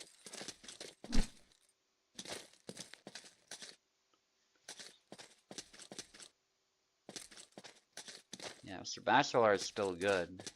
As far as I can tell, anyway. Yeah, he's long guarding. But Brim is not saying anything. That's why I'm wondering what's happening. He's still here, in the parsec anyway. I don't know if he's actually at his computer, but...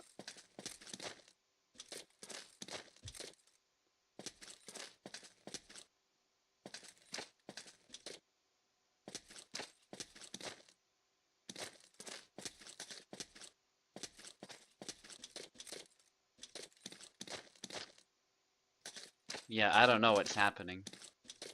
I'm gonna give him a ping.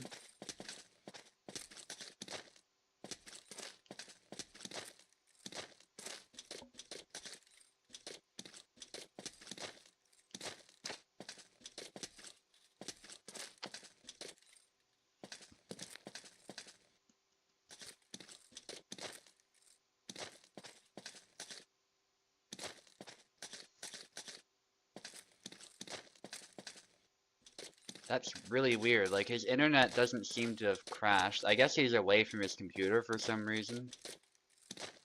Um...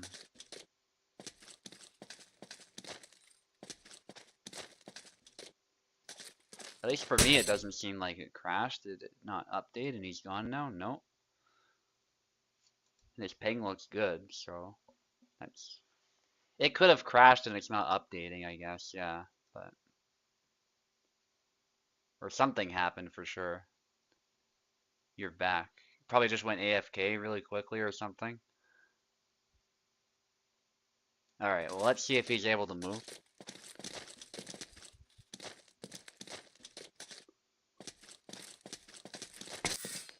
It's all good if something IRL came in the way, I understand, but... Do try to communicate that if you can. Oh, okay, that's annoying as hell, yeah. No worries. Yeah. Yeah, and it's pretty hard to type that out what's happening when somebody's just being an annoying little shit. Yeah, I get it. Somebody's screaming at you or whatever. Alright.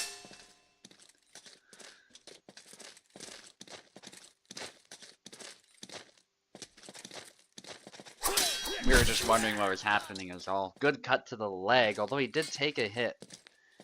As a result of going low, he did manage to take the sting out of most of that cut, it looks like. With the blade contact. Still, that would hurt your fingers, like, they would not be having a good time.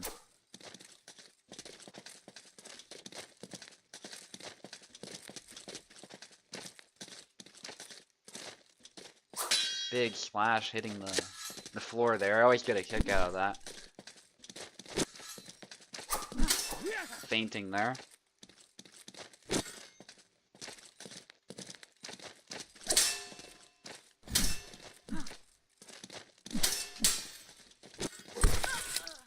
Nice hit.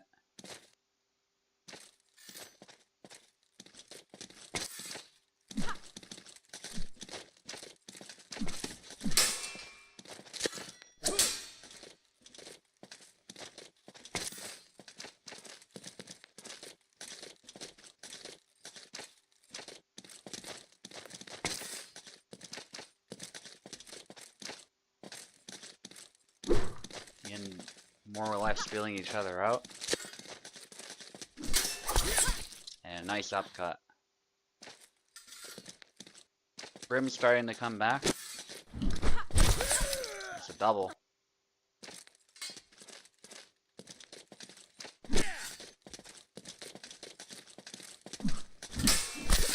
Big slash, but it's parried there. Nicely done. Comes up and hits the hand. Big slash. Thrust to the body. No kill. Isabella's getting tired now. She also is having her guard hit a bunch. And then there's the bit of damage, so that last little bit of stamina possibly was what Basilar had to work with to get that kill.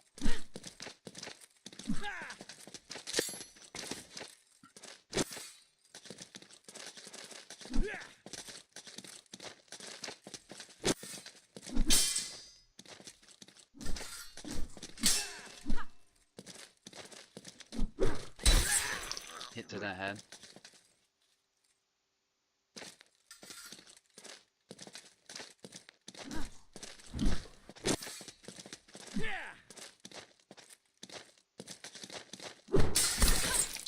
Another hit to the head there, this time by Brim. Brim needs one more.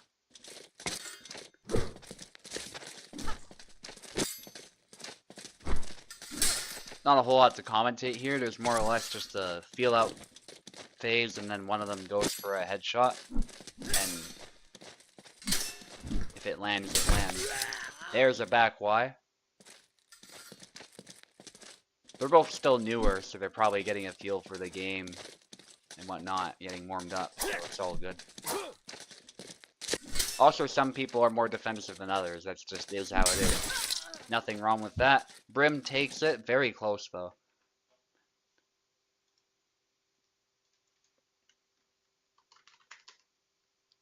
And Brim needs one more to secure the win. Basilar cannot afford to lose another match, another round.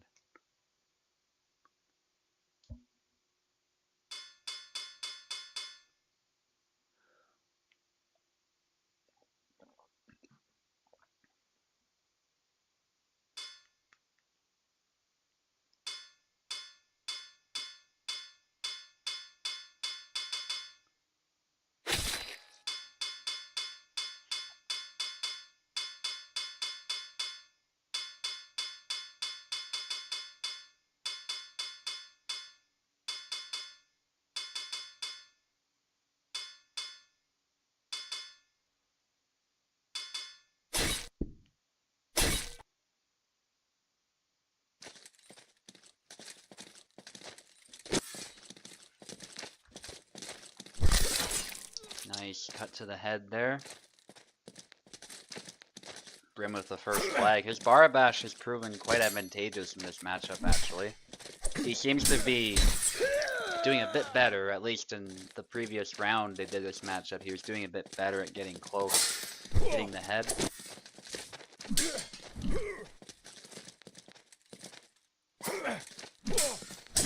Bit of an exchange. A little more action this time. Basilar with a nice counter. His yawn is pretty good, by the way, as well. He was doing really well with that.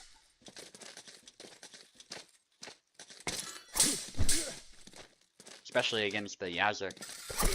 Goes low there, that results in a trade. Tries to come back up for the head, but not quite able to land it. And it's a double.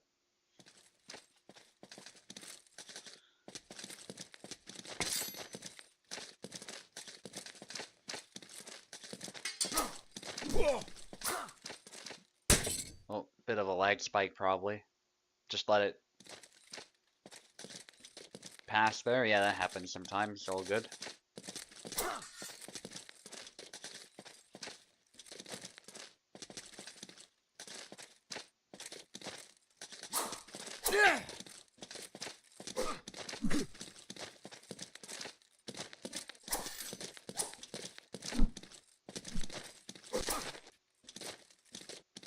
Both trying to bait each other a little bit. And that's a double. They both cut at the same time.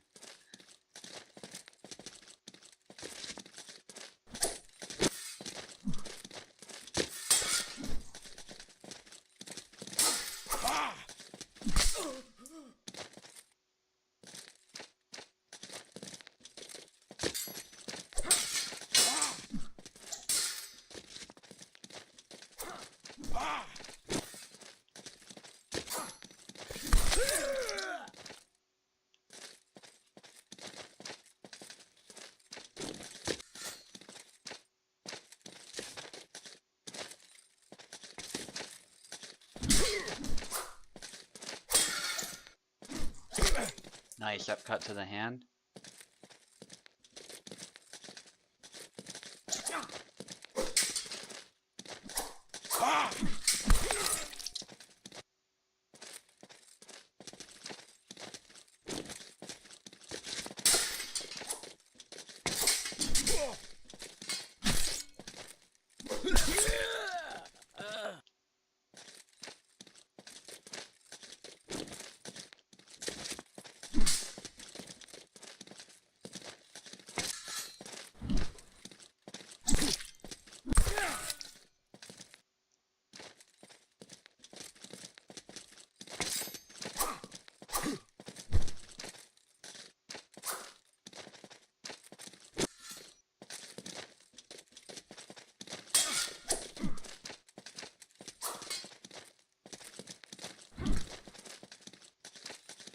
Okay, at this point, Brim is a little bit ahead.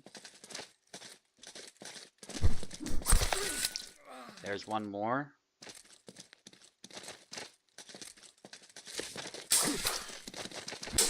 Bachelor tries to follow that up. Messy flag, as it sometimes happens though.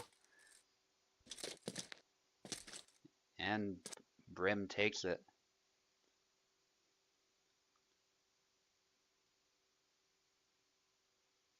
GG guys. Sorry about the technical issues, by the way. I know that's really annoying to work through, but I hope it was playable for the most part for both of you.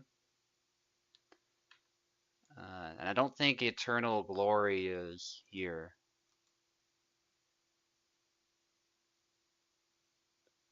Yeah, it's probably something on your end because most people are doing fine on my connection. I don't know what it is, but yeah. You're also from Asia, so like, you know, it's pretty far away. Pico, you still around? Let's get this over with. I don't see the other guy.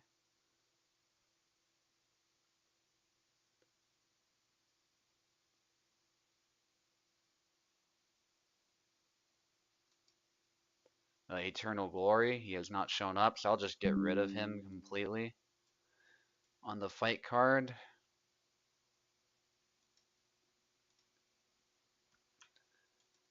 I'm gonna take the left side as champion. I get to decide which side I'm gonna fight on.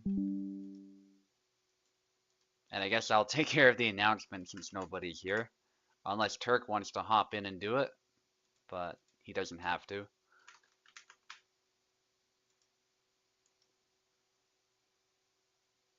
Sure, alright, let's get Turk in here.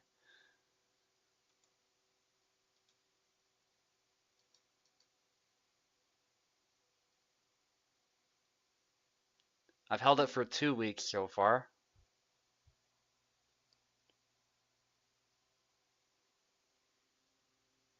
We're just waiting for Turk Pico, as you can see. Shouldn't take long. I'll invite him to speak too.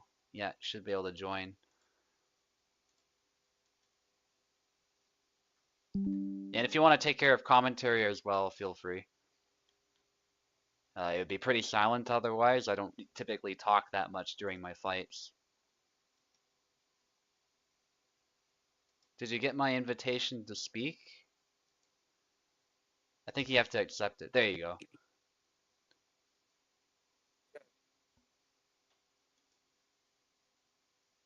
All right, hello?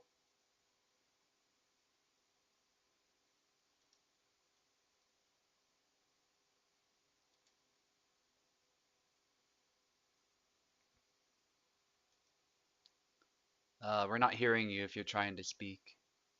Oh, I'm still waiting for the game feed to come through. Oh, okay, cool. Yeah, it looks like you're coming through in the stream as well, so that's good. All right. Perfect. All right, hello everybody. I'll be commentating for today. Subu will be fighting against Pico. Subu on the left and Pico on the right. Yep. And I'll make sure Pico has keyboard as well. And names are set. We're good to go. Happy days.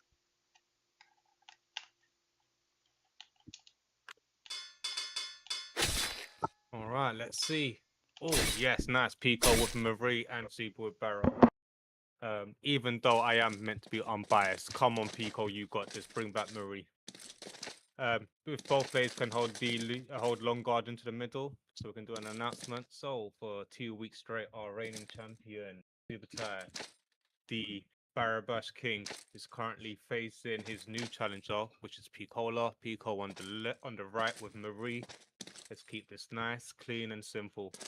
Good luck to both players. Retreat to your corners, and good luck. It should be an interesting matchup. There you go. A nice little down next from Pico to secure that win. That was a very, very risky fight.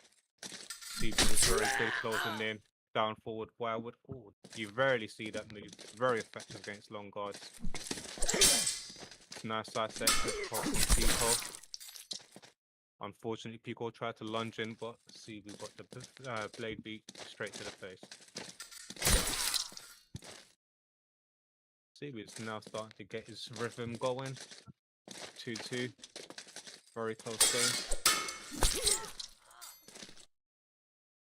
A nice little snap cut from SUBUTAI, leading the fight with one flag.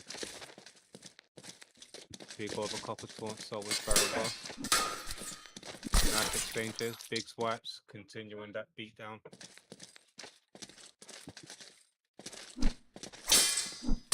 Nice blade beat triangle, quick snap.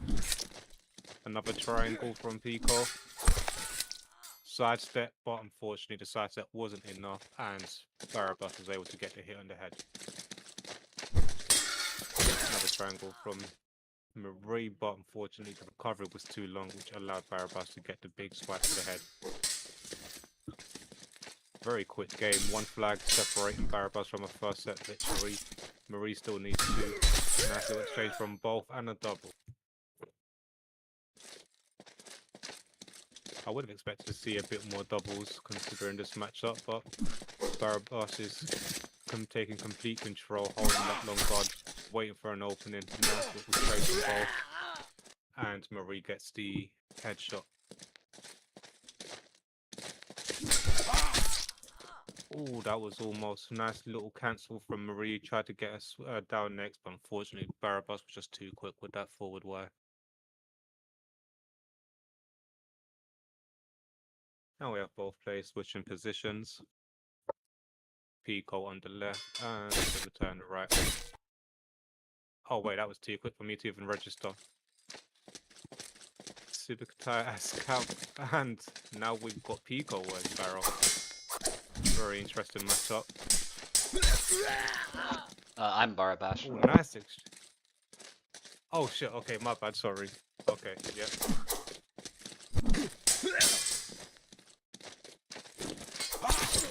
Nice big side step and fought the hand with that big swipe down.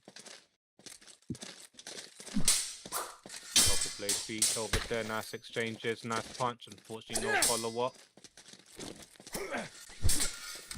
Nice little trick moves there for you lot to enjoy. Big swipes from both and they both get a double. Oh, nice little trick there. Trying to put on a show for us to enjoy. Kind of out of energy, repeats the same move twice. Unfortunately, I don't know what it is because I play Marie. Nice little sidestep from Barabas. Kalkstein fighting for the middle. Nice for us. Unfortunately, big exchanges. No punishment, no. And now Barabas finds his opening. A lot of blade beats, big swipes following through. The speed that Barabas brings with his saber is just too much for Kalkstein. He's got to find the correct moments. Lots of big swipes from Kalk, unfortunately not unable to hit his target. Barabas able to claim the flag again. Barabas has got a nice little lead, one flag, stopping him away from his second set. People are definitely to find some sort of rhythm, some sort of anything to fight against Subu's barrel. Nice exchanges, big swipe to the chest, or was that the neck?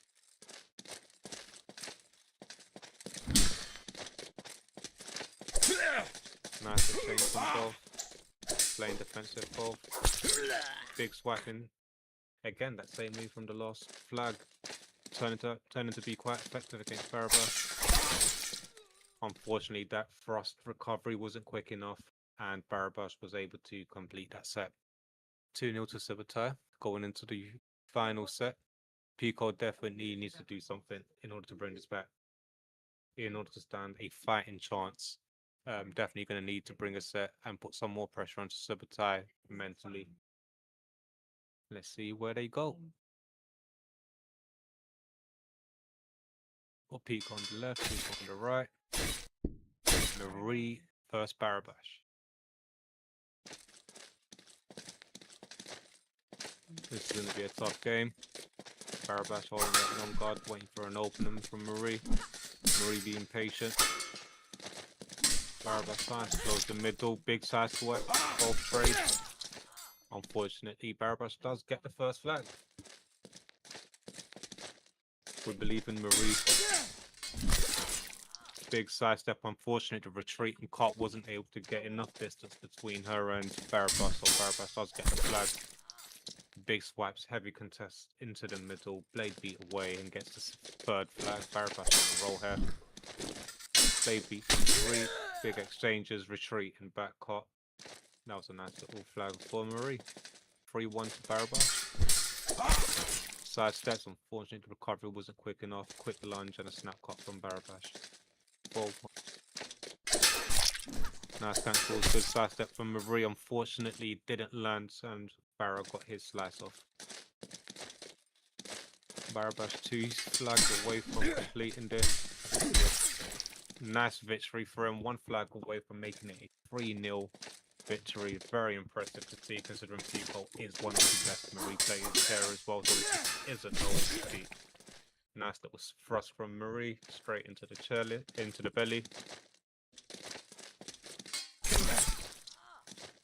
Unfortunately, Marie tries to go for the feet, which left her face widely open, and Barabash was just able to punish.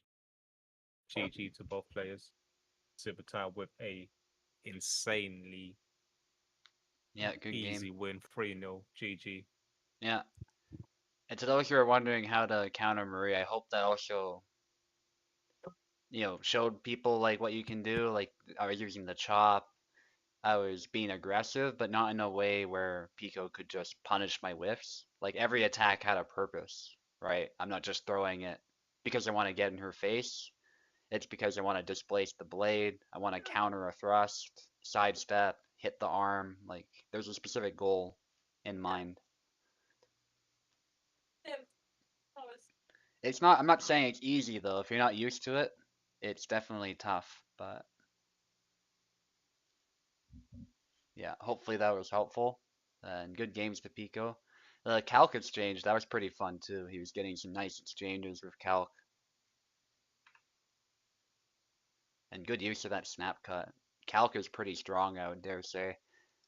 But yeah, Barabash against Marie, pretty tough match, I would say, for Marie still. If Barabash has played well. But that's it for the USFC. That's that guy's name I keep forgetting. Whatever. He's not here. He doesn't even respond to my pings, so we'll end it there. GG's to everybody, and I'll see you next time.